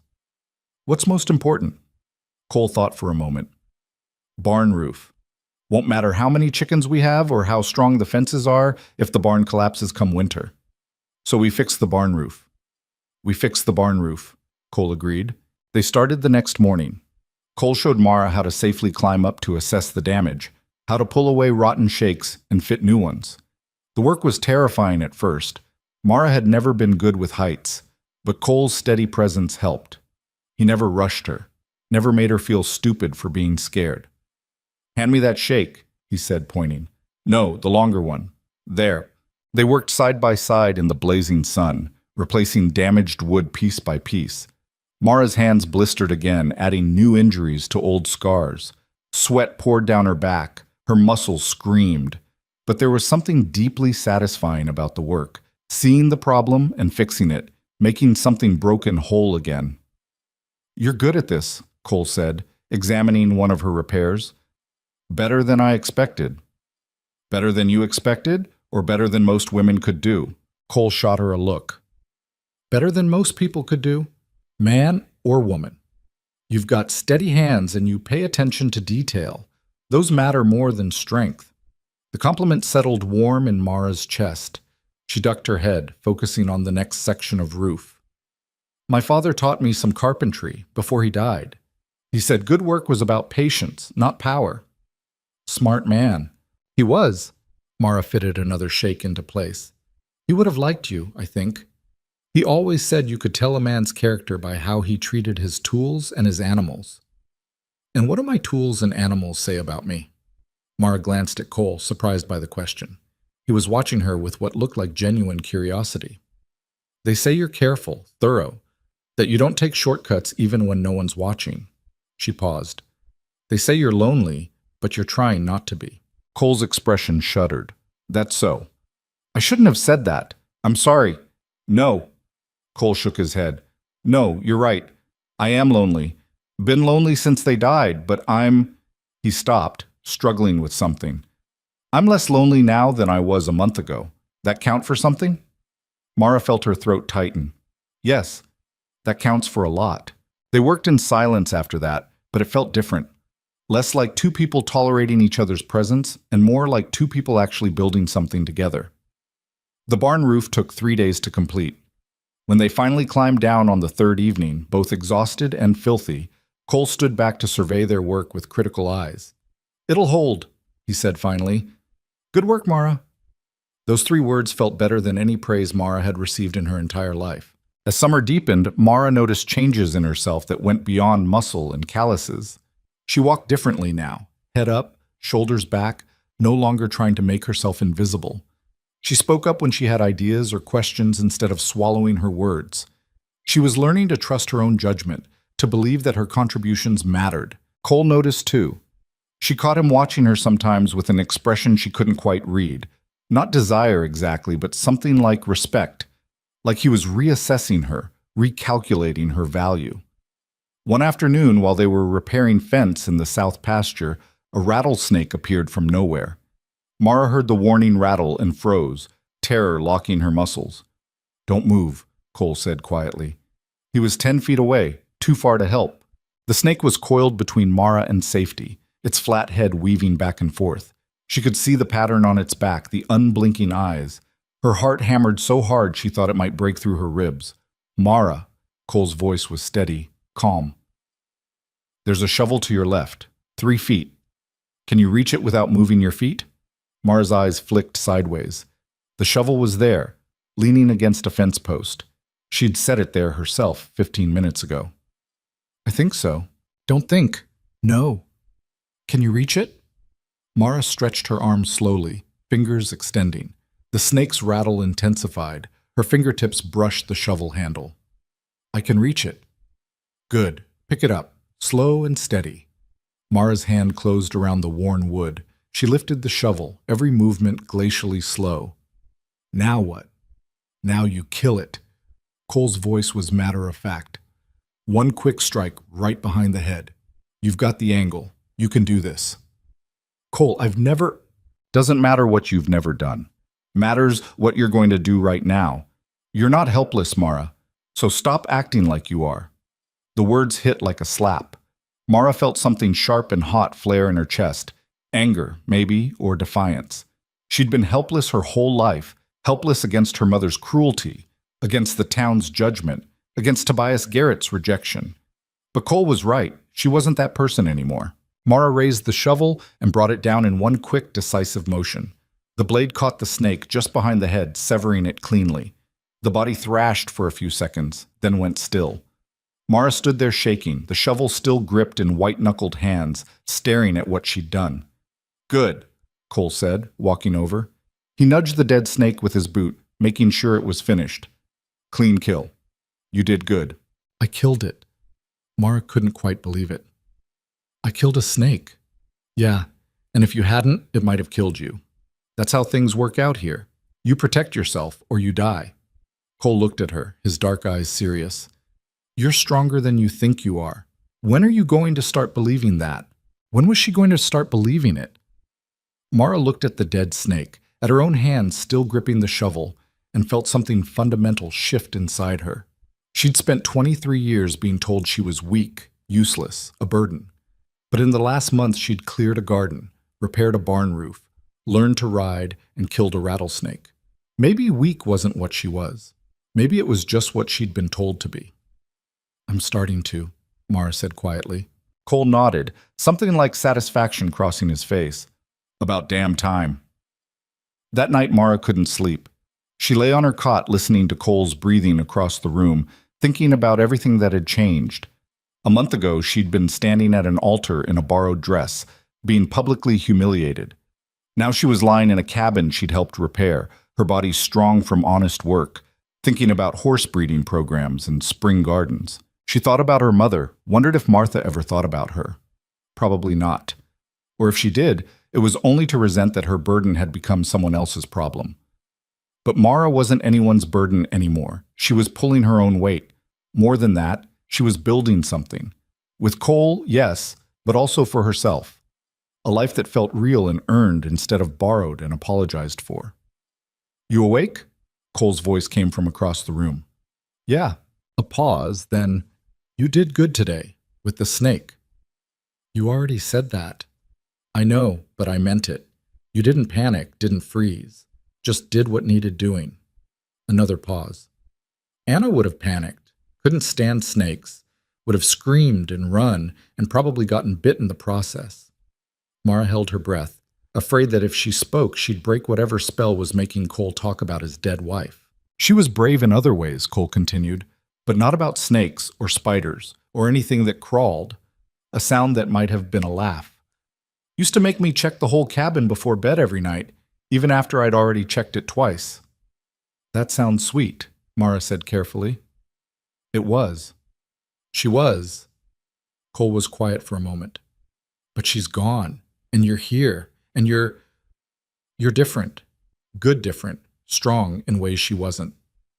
I'm not trying to replace her. I know, but maybe... Cole stopped, searching for words. Maybe that's why this works.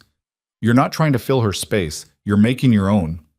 Mara felt tears prick her eyes. Is that okay? Me making my own space? Yeah, Cole said quietly. Yeah, it's okay. They didn't talk after that, but something had shifted again. Some wall had come down, just a little. Mara fell asleep feeling less like a stranger in this cabin and more like someone who had a right to be there. The next morning brought a surprise. Visitors. Mara was feeding the chickens when she heard horses approaching. Her first instinct was fear. Had someone from town come to cause trouble? But when she looked up, she saw two women riding into the yard. Cole emerged from the barn, his hand automatically going to his belt where he kept a knife. But he relaxed when he saw who it was. Mrs. Fletcher, Sarah. He nodded to each woman in turn. Wasn't expecting company. The older woman, Mrs. Fletcher apparently, was probably in her 50s, with iron gray hair and a face that had seen its share of frontier hardship. The younger one, Sarah, was maybe 20, with kind eyes and a nervous smile. Hope we're not intruding, Mrs. Fletcher said, dismounting with practiced ease. We heard you'd gotten married and thought we should come pay our respects. Welcome the new Mrs. Bennet proper-like. Mara felt panic flutter in her chest. These were the first visitors they'd had, the first people from the wider community she'd have to face. What if they'd heard about the wedding? About Tobias's rejection? What if... Mara, Cole called. Come meet our neighbors. Mara set down the feed bucket and walked over, acutely aware of how she must look, covered in dust and chicken feed, wearing men's clothes, her hair falling out of its braid. Mrs. Fletcher, Sarah, this is my wife, Mara. Cole's hand settled briefly on Mara's shoulder, warm and steadying. Mara, the Fletchers have the ranch about 10 miles west. Pleased to meet you, Mara said, offering her hand. Mrs. Fletcher took it with a firm grip, her sharp eyes assessing. But what Mara saw there wasn't judgment. It was curiosity, and maybe something like approval. Well now, Mrs. Fletcher said, you're not what I expected. Ma! Sarah looked horrified. I mean that as a compliment, girl. Expected some wilting flower based on the talk in town. But you've got workers' hands and you're dressed sensible. That speaks well of you. What talk in town? Mara asked, though part of her didn't want to know. Mrs. Fletcher waved a dismissive hand. Oh, the usual nonsense. Half the town thinks Cole's lost his mind, other half's waiting to see how fast you run back to your mother. But I told them all they were fools. Cole Bennett's got more sense in his little finger than most of them have in their whole heads. Ma's your biggest defender, Sarah said to Cole with a shy smile. She nearly took Mr. Sykes's head off when he suggested you'd been tricked into marriage. Cole's jaw tightened. Appreciate that, ma'am. No appreciation needed, just stating facts. Mrs. Fletcher turned back to Mara. We brought you some things. Vegetables from our garden, some preserves, a few yards of fabric Sarah's been hoarding. Figured you might need supplies, being new out here. Mara felt her throat tighten. That's very kind of you, thank you. Not kindness, just neighborly. Mrs. Fletcher's eyes softened. Frontier's hard enough without making it harder on each other. You need anything, advice, supplies, help with canning come fall. You send word. We're not so far we can't help. They stayed for an hour, drinking coffee and talking about weather and crops and the little dramas of frontier life. Sarah was full of questions about Mara's garden, offering tips on late-season planting. Mrs. Fletcher told stories about her early years homesteading that made even Cole crack a smile. When they finally left, Mara felt something she hadn't expected. Connection. These women hadn't come to judge or pity. They'd come to welcome, to help, to include her in the network of women who kept their families alive in this harsh land. They're nice, Mara said to Cole as they watched the Fletchers ride away. They are. Good people. Lost their son last winter to pneumonia. Hit them hard. But they keep going. Cole looked at Mara. Mrs. Fletcher doesn't like everyone. The fact that she likes you means something. What does it mean? Means you're doing all right. Means you're fitting in out here better than either of us expected. Cole started back toward the barn, then stopped. Means I was right about you. Right about what? Cole didn't answer, just kept walking. But Mara thought she understood. Right about her strength. Right about her ability to survive. Right about her being worth the gamble he'd taken in that church. The days continued to pass, each one adding new skills to Mara's growing repertoire. Cole taught her to shoot, spending a hot afternoon showing her how to handle his rifle, how to aim, how to control her breathing before pulling the trigger. The recoil nearly knocked her on her back the first time, but by the end of the session she could hit a tin can from 50 yards. You're a natural, Cole said, genuine surprise in his voice. Most people can't shoot worth a damn their first try. Maybe I'm not most people. No, Cole agreed, looking at her with an intensity that made Mara's heart skip. You're definitely not. He taught her to read the weather, to spot the signs of an incoming storm in the clouds and the way the animals behaved, taught her which plants were safe to eat and which would kill you, taught her how to track deer, how to set snares for rabbits, how to smoke meat so it would last through the winter. Every lesson was another piece of armor, another tool in her growing arsenal of survival skills. Mara absorbed it all like dry earth soaking up rain, desperate to prove she could do this. She could be worthy of the partnership Cole had offered. One evening in late July, they were sitting on the porch after dinner, watching the sun set over the hills. It had become a habit, this quiet time. Not talking, exactly, but not avoiding each other either. Just existing in the same space without tension. I've been thinking, Cole said suddenly, about what you said, about the horses. Mara turned to look at him, surprised. That conversation had been weeks ago. I think you're right, Cole continued. I think we should start building up the breeding program again. Not big at first. Maybe buy one good mare, see how it goes. But it's worth trying. Really? Mara couldn't keep the excitement out of her voice. Really? We've got the land, we've got the knowledge, and we've got... Cole stopped, searching for words. We've got time, like you said. Might as well use it building something instead of just getting by. Mara felt tears sting her eyes for the second time that day, but these were different. These were tears of recognition, of being seen and heard and valued, of being treated like a real partner instead of a burden or a charity case. "Thank you," she whispered. "Don't thank me yet. Going to be a lot of work, a lot of investment with no guarantee it'll pay off." "I'm not afraid of hard work." Cole looked at her, and in the fading light his expression was almost tender. "No, you're not. That's one thing I know for certain about you." They sat in companionable silence as the stars began to emerge. Mara thought about everything that had changed in 2 months. About the woman she'd been. Afraid, ashamed, certain she'd never be anything but a disappointment. And about the woman she was becoming, strong, capable, worthy of respect. She thought about Cole, too. About the walls he was slowly lowering, the grief he was learning to carry instead of being crushed by.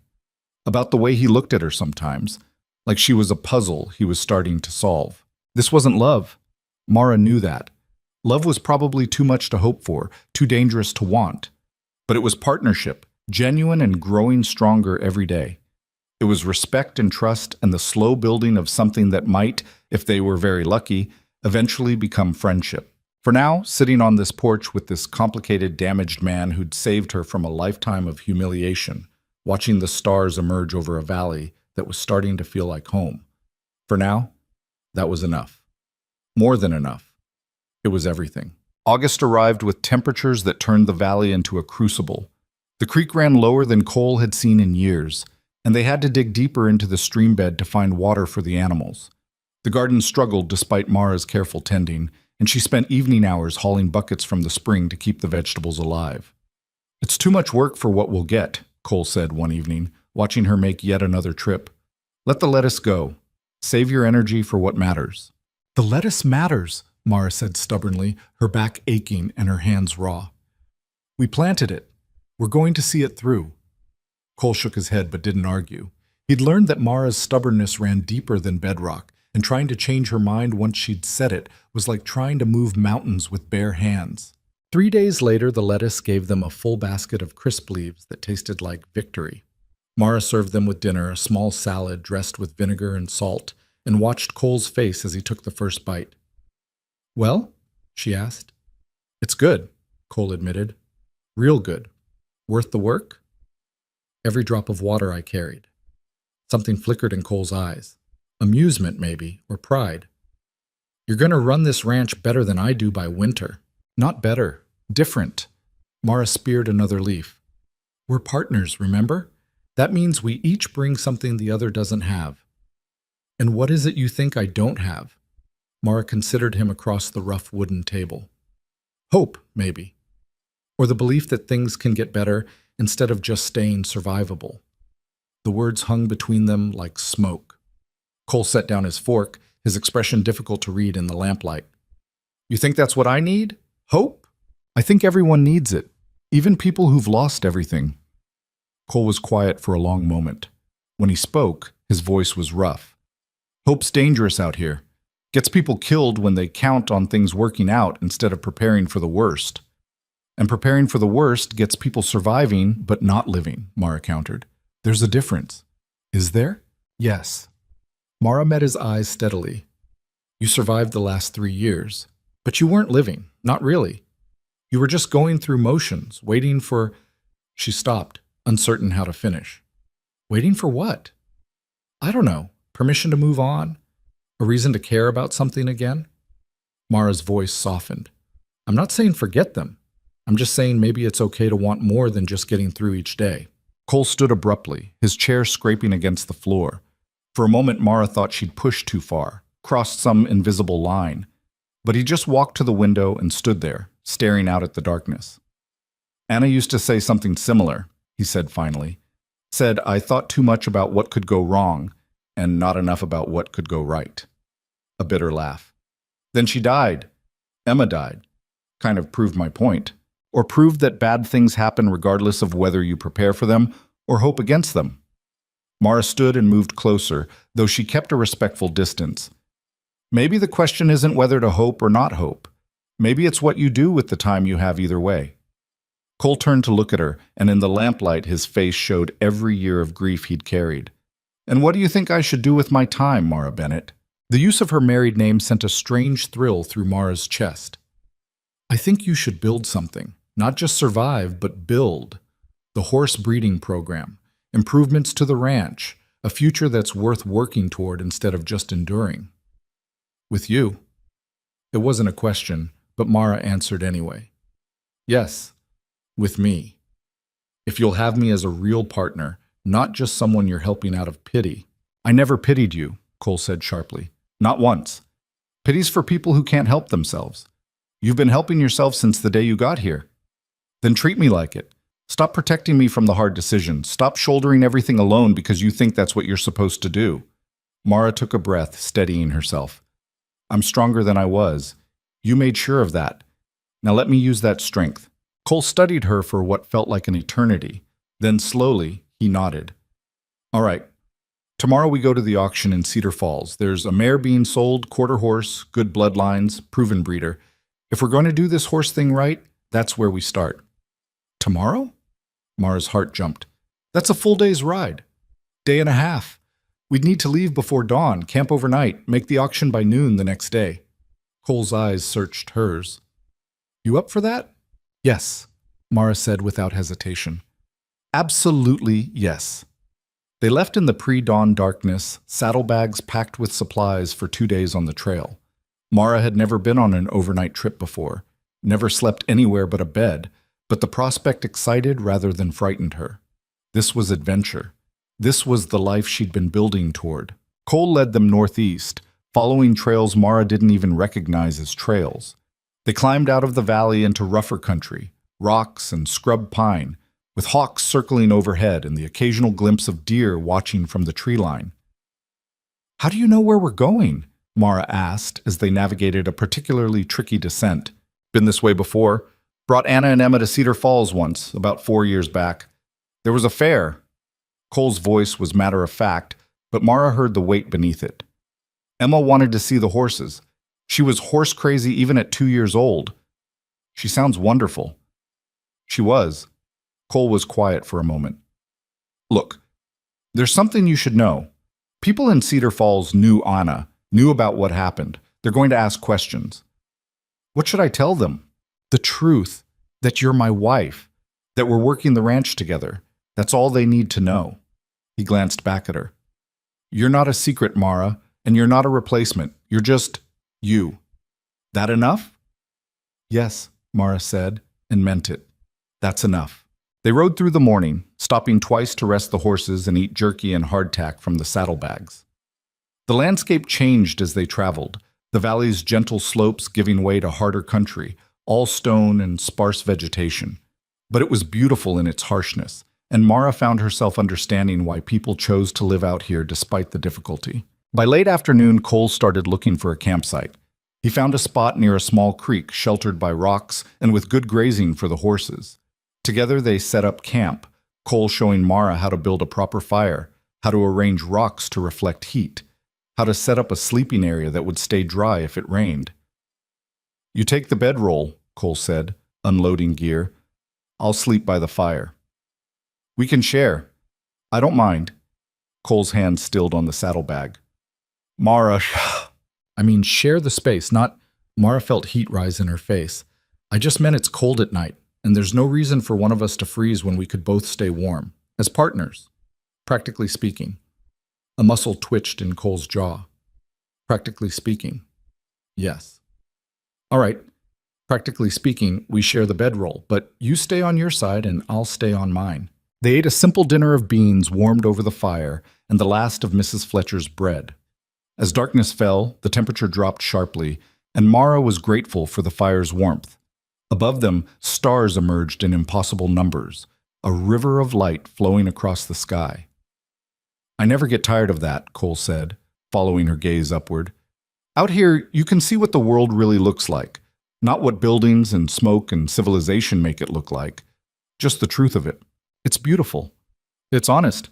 Cole poked at the fire, sending sparks spiraling up. That's what I like about ranching, about living out here. Everything's honest. An animal's either healthy or it's not. A fence either holds or it doesn't. A person's either pulling their weight or they're not. No room for pretending. Is that why you stayed after Anna and Emma died? Because it was honest? Cole considered the question. Partly. Also because leaving felt like abandoning them. Their graves are in that valley. Leaving would have meant leaving them behind. Mara's chest tightened. She hadn't known they were buried on the property. Hadn't known Cole passed their graves every day, carrying that weight with every step. Will you show me? She asked quietly. Sometime. Their graves. I'd like to pay my respects. Cole looked at her sharply, as if checking for mockery or manipulation. But he must have seen only sincerity, because he nodded. Yeah, when we get back. They sat in silence for a while, watching the fire burn down to coals. When it was time to sleep, they arranged the bedroll with careful formality, Cole on one side and Mara on the other, a good foot of space between them.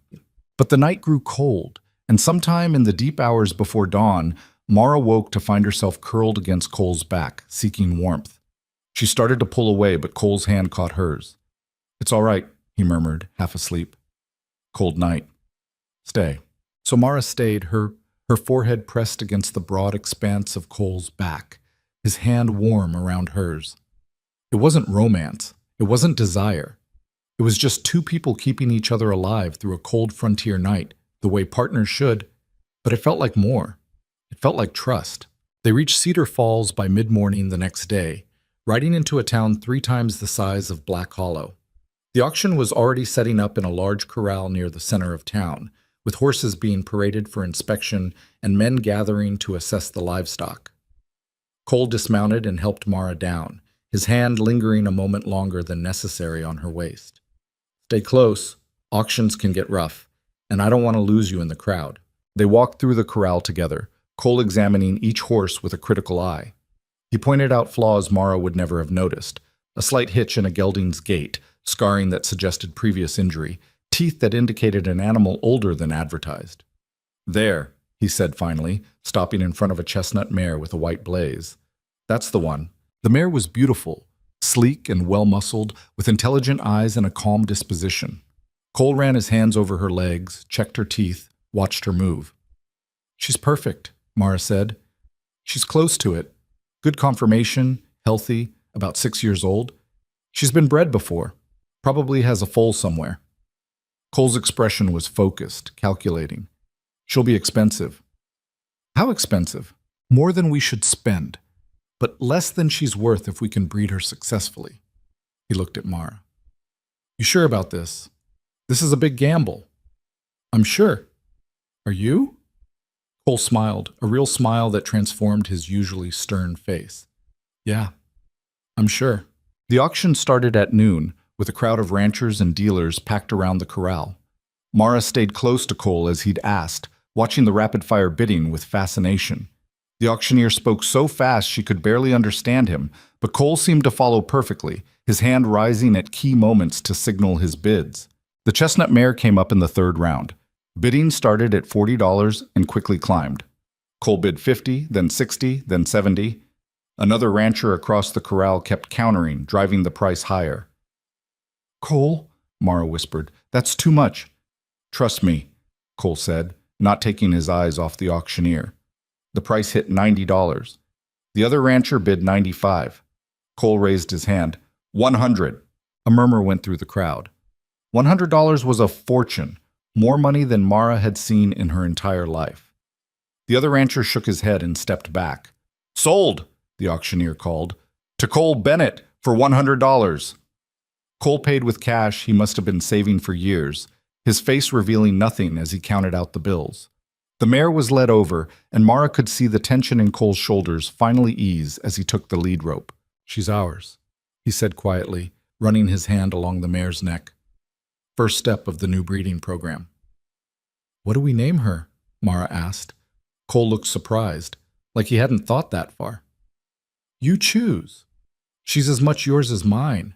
Mara studied the mare's intelligent eyes, her noble bearing. Hope, she said finally. Let's call her Hope. Cole's expression softened. Hope it is. They were preparing to leave when a woman's voice called out from the crowd. Cole? Cole Bennett? Cole turned, and Mara saw his face go carefully blank. A woman in her 40s was approaching, well-dressed in traveling clothes, with kind eyes and graying hair. Mrs. Patterson, Cole said with a nod. Didn't expect to see you here. I could say the same. Mrs. Patterson's eyes moved to Mara, then to the wedding ring on her finger, then back to Cole. I heard rumors, but I didn't believe them. You remarried? Yes, ma'am. This is my wife, Mara. Mrs. Patterson extended her hand, and Mara took it, feeling the weight of assessment in the older woman's gaze. Pleased to meet you, Mrs. Bennett. I was a friend of Anna's. We grew up together back in Pennsylvania. I'm honored to meet you, Mara said carefully. Anna was a special woman. Losing her and little Emma, Mrs. Patterson's voice caught. It broke my heart, broke everyone's heart. I know, Cole said quietly. Broke mine too. Mrs. Patterson looked between them, something like approval in her expression. But life goes on, doesn't it? It has to. Anna would have wanted that for you, Cole. She loved you too much to want you frozen in grief forever. Cole's jaw worked. Yes, ma'am. And you, my dear, Mrs. Patterson turned to Mara. You have big shoes to fill, but something tells me you're up to the task. Take care of him. He's a good man, even if he doesn't believe it himself. I will, Mara promised, and meant it. They rode out of Cedar Falls an hour later, Hope following on a lead rope behind Cole's gelding. The sun was high and hot, but they made good time, both eager to get home. Mrs. Patterson seemed nice, Mara said after a while. She is. Was Anna's best friend growing up, moved west about the same time we did. Cole was quiet for a moment. She's right, you know, about Anna wanting me to move on. Anna wasn't the type to want someone mourning forever. What was she like, really like? Cole thought about it as they rode. Cheerful. Always singing, always finding something to be happy about even when things were hard. She could make friends with anyone. Animals, people, didn't matter. Emma was the same way. Could charm a snake if she put her mind to it. She sounds lovely. She was. But she also couldn't shoot, couldn't track, couldn't fix a fence to save her life. She was all heart and joy, but not much practical skill. Cole glanced at Mara. You're the opposite. All practical skill and determination. Different kind of strength. Is that good or bad? It's just different. Not better or worse. Just different. Cole paused. But it's what I need now. What the ranch needs, so I guess in that way it's good. They camped again that night, this time with Hope grazing nearby. Mara fell asleep with Cole's hand wrapped around hers, the stars wheeling overhead, feeling more content than she could remember feeling in her entire life. The next morning brought them home to the valley, where everything looked exactly as they'd left it, but somehow felt different. This was theirs now, not just Cole's ranch where Mara happened to live, but their shared project. Their future being built one decision, one investment, one day at a time. Cole showed Mara where Anna and Emma were buried that evening, as he'd promised. 2 simple wooden crosses stood in a grove of pines about a quarter-mile from the cabin, with wildflowers growing around them. I come here sometimes, Cole said quietly. Talk to them. Tell them about the ranch, about what's happening. Probably sounds foolish. It doesn't sound foolish at all. Mara stood before the graves, reading the names carved into the wood. Anna Bennett, beloved wife and mother. Emma Bennett, beloved daughter. Both taken too soon. I'll take care of him, Mara said softly, speaking to the graves. I'll take care of the ranch and the animals and everything you loved. And I'll try to make him remember that life is for living, not just surviving. I promise. Cole's hand found hers, squeezing tight. They stood there together as the sun set. 2 living people honoring the dead, making promises they intended to keep. The weeks that followed were consumed with preparations for Hope's future breeding. Cole built a separate corral for her, reinforced and secure. They researched bloodlines, planned which stallion to breed her to, calculated costs and potential returns. But they also found time for smaller things. Mara's garden flourished in the late summer heat, producing more vegetables than they could eat. She learned to preserve them, canning tomatoes and beans under Mrs. Fletcher's patient instruction during another visit. You're a natural at this, Mrs. Fletcher said, watching Mara seal jars with practiced efficiency. Most girls your age can't keep a garden alive, much less preserve enough to last winter. I had good teachers, Mara said, glancing at Cole, who was outside working with Hope. And a good partner, from what I can see. Mrs. Fletcher's eyes were knowing. Cole's different since you came, still grieving, still carrying that weight, but less like a man who's given up on everything. He's teaching me as much as I'm teaching him. That's how the best marriages work, honey. Not one person carrying the other, but both pulling together. Mrs. Fletcher wiped her hands on her apron. My Henry and I have been married 32 years. You want to know the secret? Please. Respect, not love. That comes and goes with the seasons, but respect. That's the foundation. You respect each other's strengths, forgive each other's weaknesses, and work toward the same goals. She looked at Mara seriously. You and Cole got that? Mara thought about it. About the way Cole listened to her ideas about the ranch. About the way she trusted his judgment on the horses. About the partnership they'd built through honest work and mutual reliance. Yes, she said, I think we do. September arrived with cooler temperatures and the first hints of autumn in the air. The valley transformed, golden grass rippling in the wind, the trees along the creek starting to turn. It was beautiful in a way that made Mara's chest ache, the kind of beauty that couldn't last, that had to be appreciated in the moment because winter was coming. They spent a week cutting and stacking firewood for the cold months ahead, working from dawn to dusk to ensure they'd have enough. Mara's arms ached from swinging the axe, but she kept at it, refusing to quit before Cole did. You're going to hurt yourself, Cole said, watching her struggle with a particularly stubborn log. Then show me how to do it right instead of just watching me fail. Cole came over and positioned himself behind her, his arms coming around to adjust her grip on the axe. Mara was acutely aware of his presence, his chest against her back, his breath warm on her neck, his calloused hands covering hers. It's not about strength, Cole said, his voice low. It's about leverage and timing. Let the weight of the axe do the work. You're just guiding it. He helped her swing, and the axe bit deep into the wood, splitting it cleanly. Mara felt a rush of triumph. Like that? She asked, breathless. Exactly like that. Cole stepped back, leaving Mara suddenly cold despite the warm afternoon. Try it on your own now. Mara swung again and again, finding the rhythm. Each successful split felt like a small victory, proof that she was learning, growing, becoming someone capable of surviving anything this land could throw at her. That night, exhausted from the day's work, they sat on the porch as had become their custom. But instead of the usual companionable silence, Cole spoke. I've been thinking about what you said, about hope, and about living instead of just surviving. Mara turned to look at him, surprised. You were right, Cole continued. I've been surviving for 3 years, but I haven't been living. Haven't let myself want anything because wanting hurt too much when it got taken away. He met her eyes. But you make me want things again. Want the horse breeding to succeed. Want the ranch to grow. Want... He stopped, something flickering across his face. Want things I'm not sure I'm ready to name yet. Mara's heart hammered in her chest. That's not a bad thing, Cole. Wanting things. Isn't it? Last time I wanted things, I lost everything. And if you never want anything again, you'll lose just as much, just slower. Mara reached out and took his hand, lacing her fingers through his. I'm not going anywhere. I'm not Anna.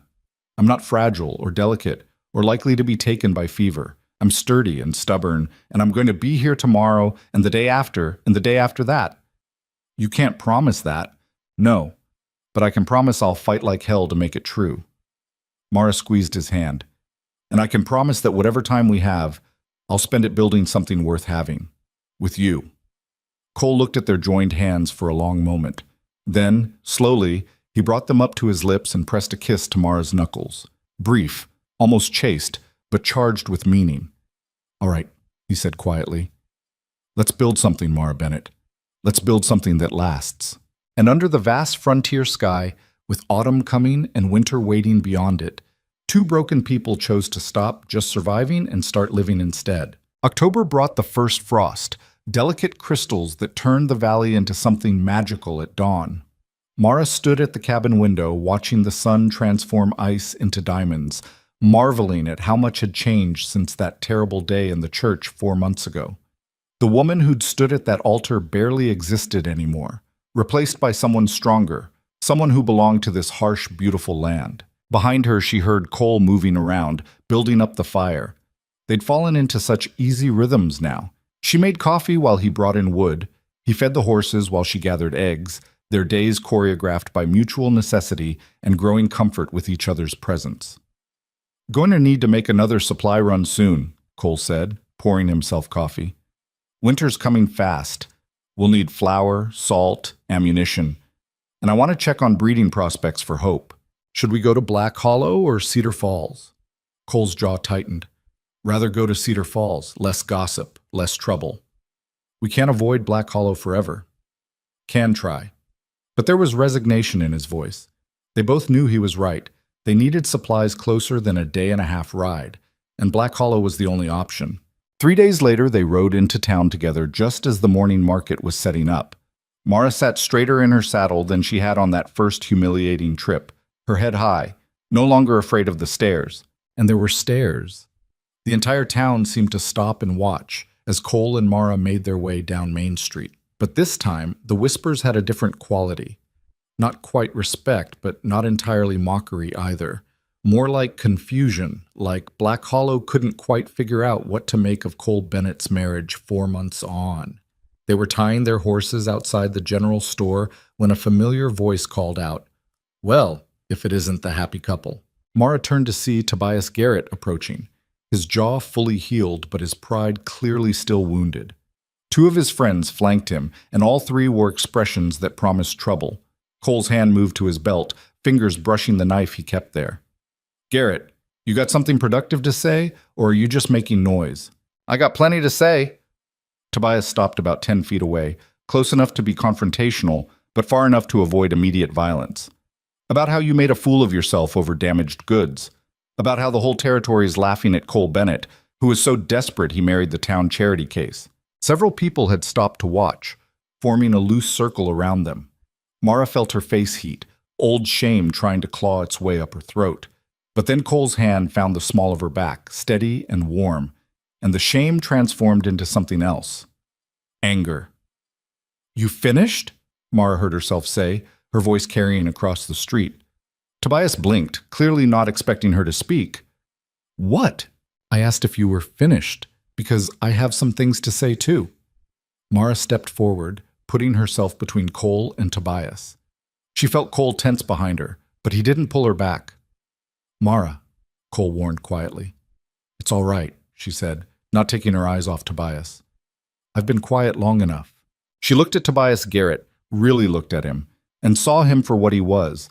Not the successful rancher who'd rejected her, just a small, insecure man who'd built his entire sense of worth on making others feel worthless. "You stood in that church 4 months ago," Mara said, her voice steady and clear. "And you called me disgusting, unworthy. You humiliated me in front of everyone I'd ever known, and you did it because you thought my appearance made me less than human." Tobias's face was reddening. "I had every right to refuse. You had every right to refuse respectfully, to back out of the contract like a decent person. What you didn't have the right to do was treat me like garbage." Mara took another step forward. "But you know what? I should thank you." That stopped Tobias cold. "What?" "I should thank you for showing me exactly what I was worth to people like you, because it made me realize I was never going to find my value in Black Hollow. I was never going to find it in my mother's house or in the opinions of people who'd already decided I was worthless." Mara's voice grew stronger. "I found it in myself, in the work I do every day, in the partnership I've built with a man who sees me as an equal, not a burden." She gestured to Cole, who stood watching her with an expression that made her chest tight. "Cole Bennett married me because he chose to, not for land, not for cattle, not out of pity or charity or any other reason you've convinced yourself must be true. He married me because he saw something in me that you were too blind and too cruel to see." Mara looked around at the gathered crowd. "And you know what the really sad part is? Most of you saw it too. You saw me working harder than anyone in this town, trying to prove I was worth something. But you couldn't get past what I looked like long enough to care." The crowd shifted uncomfortably. Mara saw Mrs. Henderson look away, shame crossing her weathered face. "So go ahead," Mara continued, turning back to Tobias. "Keep telling yourself I'm damaged goods. Keep telling yourself Cole made a mistake. Keep laughing and making your jokes. Because while you're wasting your energy on that, I'll be building a life worth living. And 4 months from now, or 4 years from now, when you're still stuck in this town spreading poison, I'll be proving every single thing you said about me was wrong." She stepped back to Cole's side, her heart hammering, her hands shaking with adrenaline. Cole's arm came around her shoulders, solid and supportive. "She said it better than I could have," Cole said to Tobias, his voice quiet but carrying weight. "Now we're going to get our supplies and go home. You got a problem with that? We can settle it right here. Otherwise, I'd suggest you move along." Tobias looked like he wanted to say something, wanted to throw a punch, wanted to do anything to salvage his pride. But whatever he saw in Cole's eyes made him think better of it. He spat in the dirt and turned away, his friends following. The crowd began to disperse, people heading back to their business with the disappointed air of spectators denied a real fight. But as they did, something unexpected happened. An older woman, Mrs. Whitmore, who ran the boarding house, approached Mara with tentative steps. "Mrs. Bennett," she said quietly, "I just wanted to say, what you said took courage, real courage, and I'm sorry for my part in making you feel unwelcome in this town." Mara stared at her, speechless. "You're not the only one," came another voice. Mr. Peterson from the general store stepped forward. "I should have said something when Garrett tore into you at that wedding. Should have stood up for basic human decency. I didn't, and I'm ashamed of that." One by one, people approached. Not everyone. Plenty still walked away with disapproval on their faces. But enough people stopped to offer awkward apologies, stilted congratulations, or simple acknowledgement that what Tobias had done was wrong, and what Mara had done since was admirable. By the time they finished gathering supplies, Mara felt wrung out emotionally, but somehow lighter than she'd been in months. The weight of Black Hollow's judgment hadn't disappeared entirely, but it had shifted. She'd stopped carrying it on her shoulders and thrown it back at the people who'd created it. "You did good back there," Cole said as they loaded their supplies onto the horses. "Real good. I couldn't have done it without you, without knowing you had my back." Cole's hand covered hers on the saddle horn. "Always will. That's what partners do." They rode home in companionable silence, the autumn sun warm on their backs. But about an hour outside town, Cole pulled his horse to a stop. "There's something I need to tell you," he said, his expression serious. "Something I should have told you months ago." Mara's stomach clenched. "What is it?" Cole dismounted and helped her down, then led her to a fallen log where they could sit. He took his hat off, turning it in his hands, clearly struggling with whatever he needed to say. "When I married you," he began slowly, "I told myself it was because I saw strength in you, because I respected how you handled that humiliation. And that was true. But it wasn't the whole truth." "Cole, let me finish, please." He took a breath. "The whole truth is that I was drowning. Had been drowning for 3 years, ever since Anna and Emma died. Every day was just existing, going through motions, and I'd convinced myself that was enough, that survival was all I deserved." Mara stayed quiet, sensing he needed to get this out. "Then I walked into that church and saw you standing there, and I saw myself. Saw someone who'd been told they were worthless so many times they'd started to believe it. Someone who was drowning in shame and grief and the weight of other people's cruelty." Cole finally looked at her. "And I thought maybe if I could save you, maybe I could save myself too." "Did you?" Mara asked quietly. "Save yourself? I don't know if I'd call it saved, but I'm living again, really living, not just surviving, and that's because of you." Cole reached for her hand. "You came to this ranch afraid and ashamed, and you transformed yourself into someone fearless, someone who stands up in the middle of Main Street and tells the whole town they were wrong about her. Watching you do that, it made me realize I could transform too, that I didn't have to stay frozen in grief forever." Mara felt tears sliding down her face. "You saved me too, you know. From a life of being my mother's burden, from never believing I was worth anything, from dying slowly in that town, crushed by shame. So we saved each other. I guess we did." Cole's thumb traced over her knuckles, his touch gentle. "There's something else. Something I've been feeling for a while now, but didn't know how to say." Mara's breath caught. "What?" "I'm falling in love with you." The words hung in the air between them, impossibly huge. Mara stared at Cole, searching his face for doubt or obligation, but found only honesty. "I know we started as a partnership," Cole continued. I know I said I wasn't looking for a wife in the traditional sense, but somewhere along the way, watching you work in the garden, watching you learn to ride, watching you become this incredible person, I fell in love with you. And I needed you to know that. Even if you don't feel the same way, even if you want to keep this just a partnership, I needed you to know. Mara's heart was hammering so hard she could barely breathe. Cole Bennett, are you really this blind? He blinked. What? I've been in love with you for weeks, maybe months. I didn't think you'd ever see me that way. Not after Anna. Anna was my past, Cole said fiercely. You're my present and my future. They're not the same thing, and I don't want them to be. Mara launched herself at him, wrapping her arms around his neck. Cole caught her, holding her tight against his chest, his face buried in her hair. I love you, Mara whispered. I love your strength and your honesty, and the way you made me believe I could be more than I was. I love you, Cole said against her temple.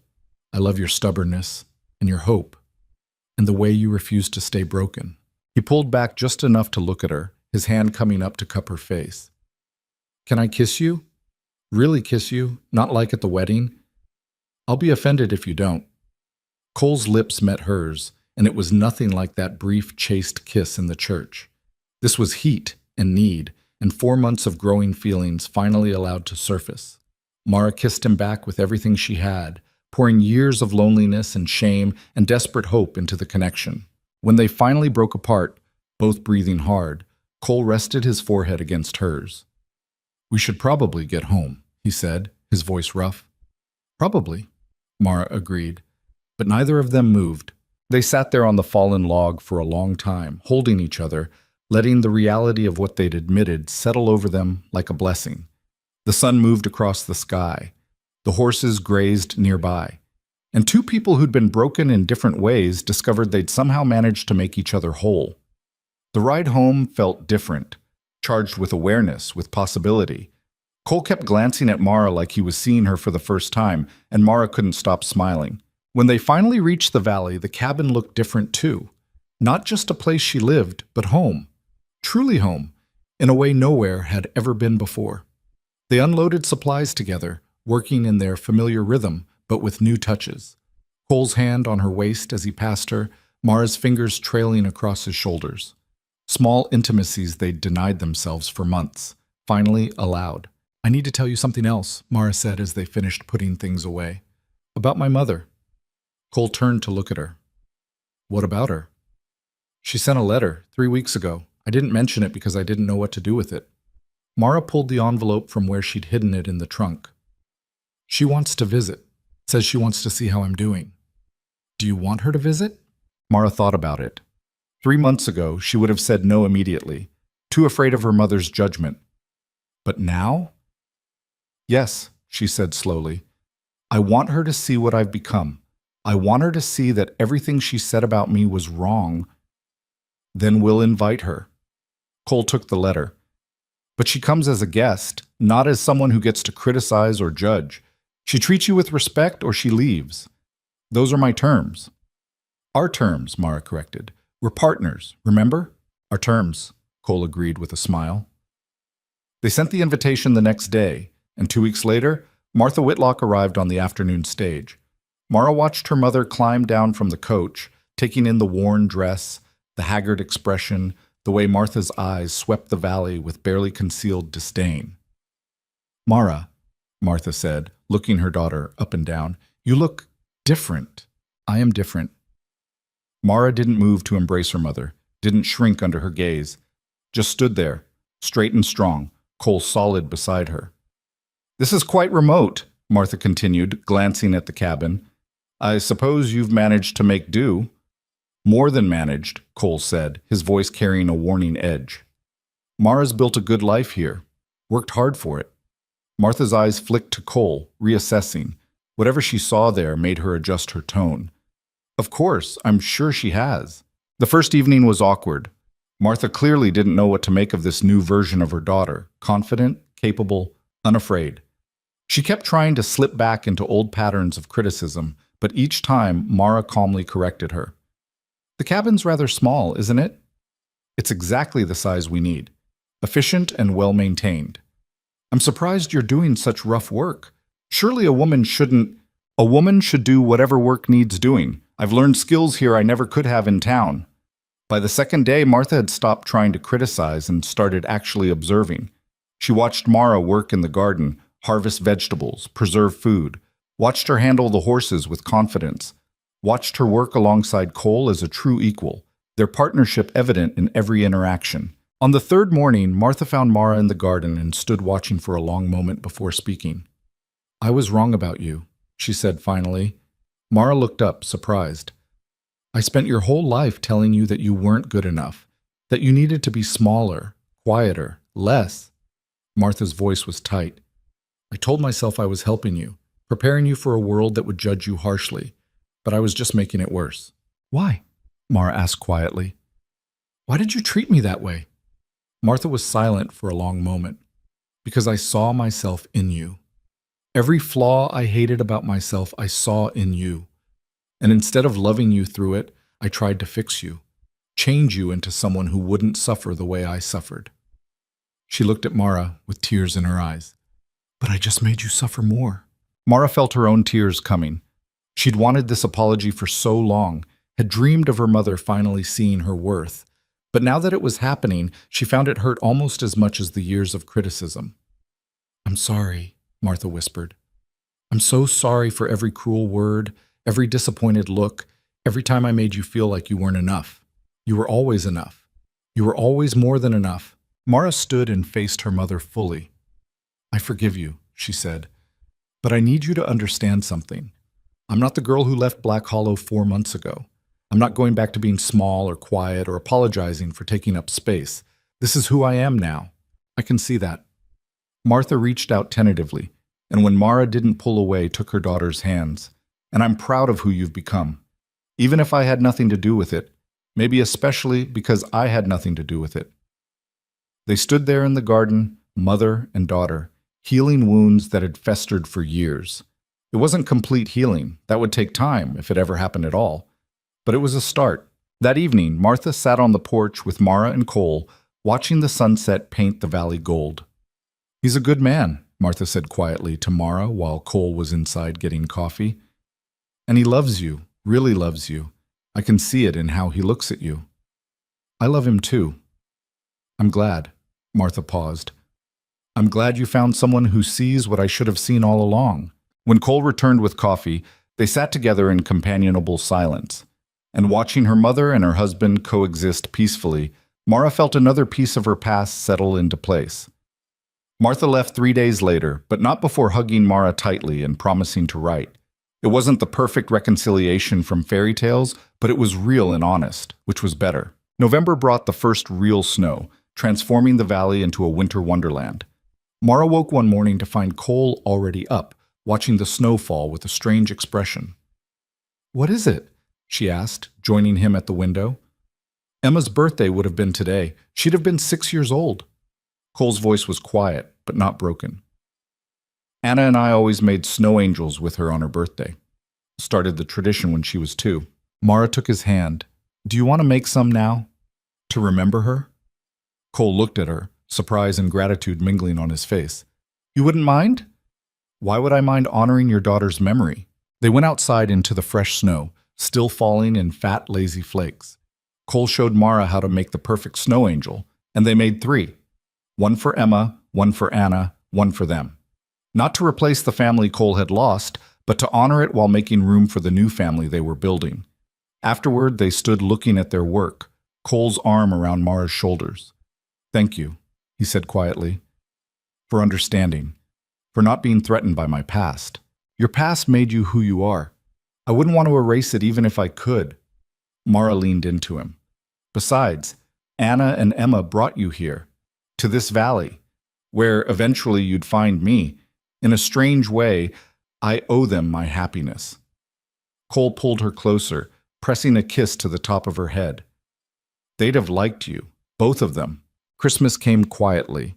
They didn't have much, no town celebration to attend, no family to visit. But Mara made a special dinner with vegetables from her garden, and Cole surprised her with a gift he'd been carving for weeks, a beautiful wooden box with her name carved into the lid. For your seeds, he said, and whatever else you want to keep safe. Mara's gift to him was simpler but no less meaningful, a sketch she'd worked on in stolen moments, showing the valley as she saw it. Their cabin, the barn, the horses grazing, the mountains in the distance, home, captured in charcoal and paper. It's perfect, Cole said, his voice rough with emotion. You've got real talent. I just drew what I love. That night, for the first time since their wedding, they didn't sleep in separate spaces. Cole held Mara close in the bed that had once been his alone, and she fit against him like she'd always belonged there. I love you, he murmured into her hair. I love you too, Mara whispered back. So much it scares me sometimes. Scares me too, but I'm tired of being afraid. Cole's arms tightened around her. I'm tired of holding back, protecting myself from hurt. I'd rather risk the pain and have you, than play it safe and have nothing. Then let's stop playing it safe, Mara said. Let's build the biggest, messiest, most ambitious life we can imagine. Let's breed horses and expand the ranch and have everything we want instead of just what we think we deserve. Everything we want? Mara turned to face him, her hand coming up to cup his scarred cheek. Everything. A thriving ranch, a house full of horses. Maybe someday... She hesitated. Someday what? Someday children. If you want them. If you're ready. Cole went very still. Children, he repeated carefully. Not now, not for a while, but someday. If you think you could do that again, be a father again. Mara searched his face. I understand if you can't. If losing Emma made that impossible. Cole was quiet for a long moment, and Mara could see him working through it. The fear, the grief, the possibility. I think, he said finally, I think I'd like that. Someday. With you. His hand moved to rest on her stomach, warm and gentle. I think Anna would have liked that too. Me living fully again, choosing happiness instead of just surviving. Mara kissed him then, pouring every ounce of love and hope and promise into it. And Cole kissed her back with equal intensity, both of them choosing each other, choosing life, choosing to be brave enough to want everything. The winter passed in a blur of work and intimacy and growing plans. They spent evenings by the fire sketching out improvements to the ranch, arguing good-naturedly about whether to expand the barn or build a separate stable, whether to focus on breeding horses or diversifying into cattle. We should do both, Mara insisted. We can't afford both. Not yet, but in a few years with the right planning. Cole laughed, pulling her into his lap. You're going to make us the biggest operation in the territory, aren't you? Damn right I am, and you're going to help me do it. Yes, ma'am, Cole said, kissing her soundly. Whatever you say. Spring came early, melting the snow and bringing new life to the valley. Mara's garden, prepared carefully the previous fall, burst into early growth. Hope, bred to a prize stallion from Cedar Falls, was visibly pregnant and due to foal in late summer. And one morning in April, Mara woke feeling strange. Different. She lay there for a moment trying to identify the feeling before it hit her. Cole, she whispered, shaking his shoulder. Cole, wake up. He came awake instantly, years of ranching making him a light sleeper. What's wrong? You hurt? No, I think I'm pregnant. Cole went absolutely still. You think? I'm 2 weeks late, and I've been feeling odd. And Mara pressed her hand to her stomach. I just know, the way women know. Cole sat up fully, his hand covering hers on her belly. A baby, he said, his voice full of wonder and terror in equal measure. We're going to have a baby. Are you happy? Mara asked, suddenly afraid. Is this too soon? Too much? Too much? Cole's laugh was shaky. Mara, you're the best thing that ever happened to me. A baby, our baby, that's not too much. That's everything. He kissed her, gentle and reverent, his hand still pressed to her stomach where their child grew. The news spread slowly through their network of neighbors. Mrs. Fletcher was delighted, immediately offering advice and hand-me-down baby clothes. Other ranchers' wives stopped by with gifts and wisdom, welcoming Mara fully into the community of frontier mothers. Even Martha sent a letter, her joy evident in every line, promising to visit when the baby came. Summer arrived with heat and hard work. Hope foaled in late July, producing a beautiful colt they named Promise, and Mara's belly grew, her body changing in ways both miraculous and terrifying. "You're beautiful," Cole said one evening, watching her struggle to put on boots that no longer fit over her swollen feet. "I'm huge." "You're growing our child. That's the most beautiful thing in the world." Mara looked at her husband, this man who'd married her out of mutual desperation and somehow transformed their partnership into the deepest love she'd ever known, and felt overwhelmed with gratitude. "I'm scared," she admitted. "What if something goes wrong? What if I'm not a good mother? What if—" "Hey," Cole took her face in his hands. "You're going to be an amazing mother. And yes, things could go wrong. Life out here is hard and uncertain and sometimes cruel, but we don't let fear stop us from living anymore, remember? We choose to be brave. We choose to hope." "When did you get so wise?" "When I married a stubborn woman who refused to let me wallow in grief." Cole kissed her forehead. "You taught me how to hope again, Mara. Now I'm just returning the favor." The baby, a girl they named Grace, was born in early October during the first snow of autumn. The birth was hard, attended by Mrs. Fletcher and two other neighbor women, with Cole pacing anxiously outside until Mara's screams finally gave way to a baby's cry. When he was finally allowed in, he found Mara exhausted but radiant, holding a tiny bundle with wonder in her eyes. "Grace Anna Bennett," she said, looking up at Cole.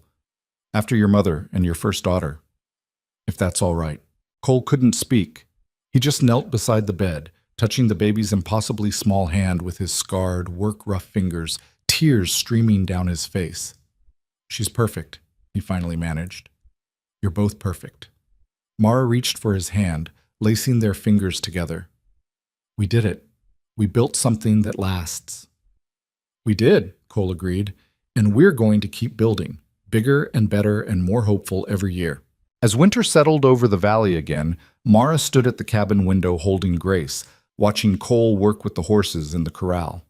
Behind her, the cabin was warm and full, food she'd preserved from the garden, wood they'd cut together, baby clothes sewn by neighbor women who'd become friends. She thought about the woman she'd been a year and a half ago, standing at an altar in a borrowed dress, certain her life was over before it had really begun. And she thought about the woman she'd become, strong, capable, loved, a mother and partner and rancher in her own right. The transformation hadn't been magic. It had been choice, repeated every single day. The choice to work hard, the choice to believe she was worthy, the choice to let Cole see her, truly see her, and to see him in return. The choice to hope when hope seemed impossible. And standing there in the cabin that was truly home, holding the daughter she and Cole had made together, Mara Bennett finally understood something her mother and Black Hollow and all the cruel voices of her past had tried to keep from her. She had always been worthy. She had always been enough. She had always deserved love and respect and a life built on her own terms. It had just taken coming to this valley, meeting this broken man, and choosing to be brave for her to finally believe it. Outside, Cole looked up and caught her watching. He smiled, a real, full smile that transformed his scarred face into something beautiful. And Mara smiled back, her heart so full it felt like it might burst. She'd been the bride nobody wanted, the woman rejected at the altar, humiliated in front of everyone she'd ever known. But she'd become the woman who chose herself, who built a life worth living, who loved and was loved in return. And in the end, that was worth more than all the acceptance Black Hollow could have ever offered. Grace stirred in her arms, and Mara looked down at her daughter's perfect face, already seeing hints of Cole in her features. "You're going to grow up knowing you're worthy," Mara whispered to the baby. "You're going to grow up strong and brave and certain of your value, because I'm going to make sure you never doubt it for a single day." Cole came in from the cold, stamping snow off his boots, bringing the scent of winter and horses and honest work with him. He crossed to Mara and wrapped his arms around both her and Grace, his chin resting on the top of her head. "What are you thinking about?" he asked. "Everything," Mara said. "How far we've come, how much we've built, how grateful I am for every single day, even the hard ones." "Me too." Cole's arms tightened. "I love you, Mara Bennett, more than I thought I could love anything again." "I love you too," Mara said. "Thank you for seeing me when no one else would, for giving me a chance to become who I was always meant to be." "Thank you for the same," Cole said quietly. for bringing me back to life, for making this valley feel like home again instead of a tomb. They stood there together as the snow fell outside and the fire crackled inside, 3 generations healing, the ghosts of Cole's past finding peace, the living building their future, and a new life just beginning her journey. The bride nobody wanted had become the woman who had everything. Not because someone gave it to her, not because she was rescued or saved or carried, but because she fought for it, earned it, built it with her own scarred hands and stubborn heart. And standing in that cabin in the valley she'd learned to love, surrounded by the family she'd helped create, Mara finally understood the greatest truth of all. She hadn't needed Black Hollow to validate her worth.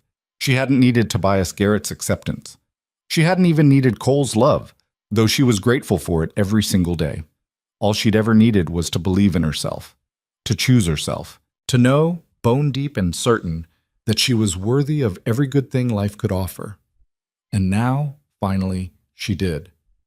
The story that had started with humiliation and rejection had ended with love and triumph and a life built on solid ground. Not a fairy tale. The work was too hard, the struggles too real for that. But something better, something true, something that would last through every season, every challenge, every joy and sorrow yet to come. Outside, the snow continued to fall, blanketing the valley in white. Inside, a family held each other close. And in Mara's heart, the last shadow of shame finally, completely, disappeared, burned away by the fierce light of self-worth she'd fought so hard to find. She was Mara Bennett, rancher, partner, mother, survivor, and finally, truly, completely herself.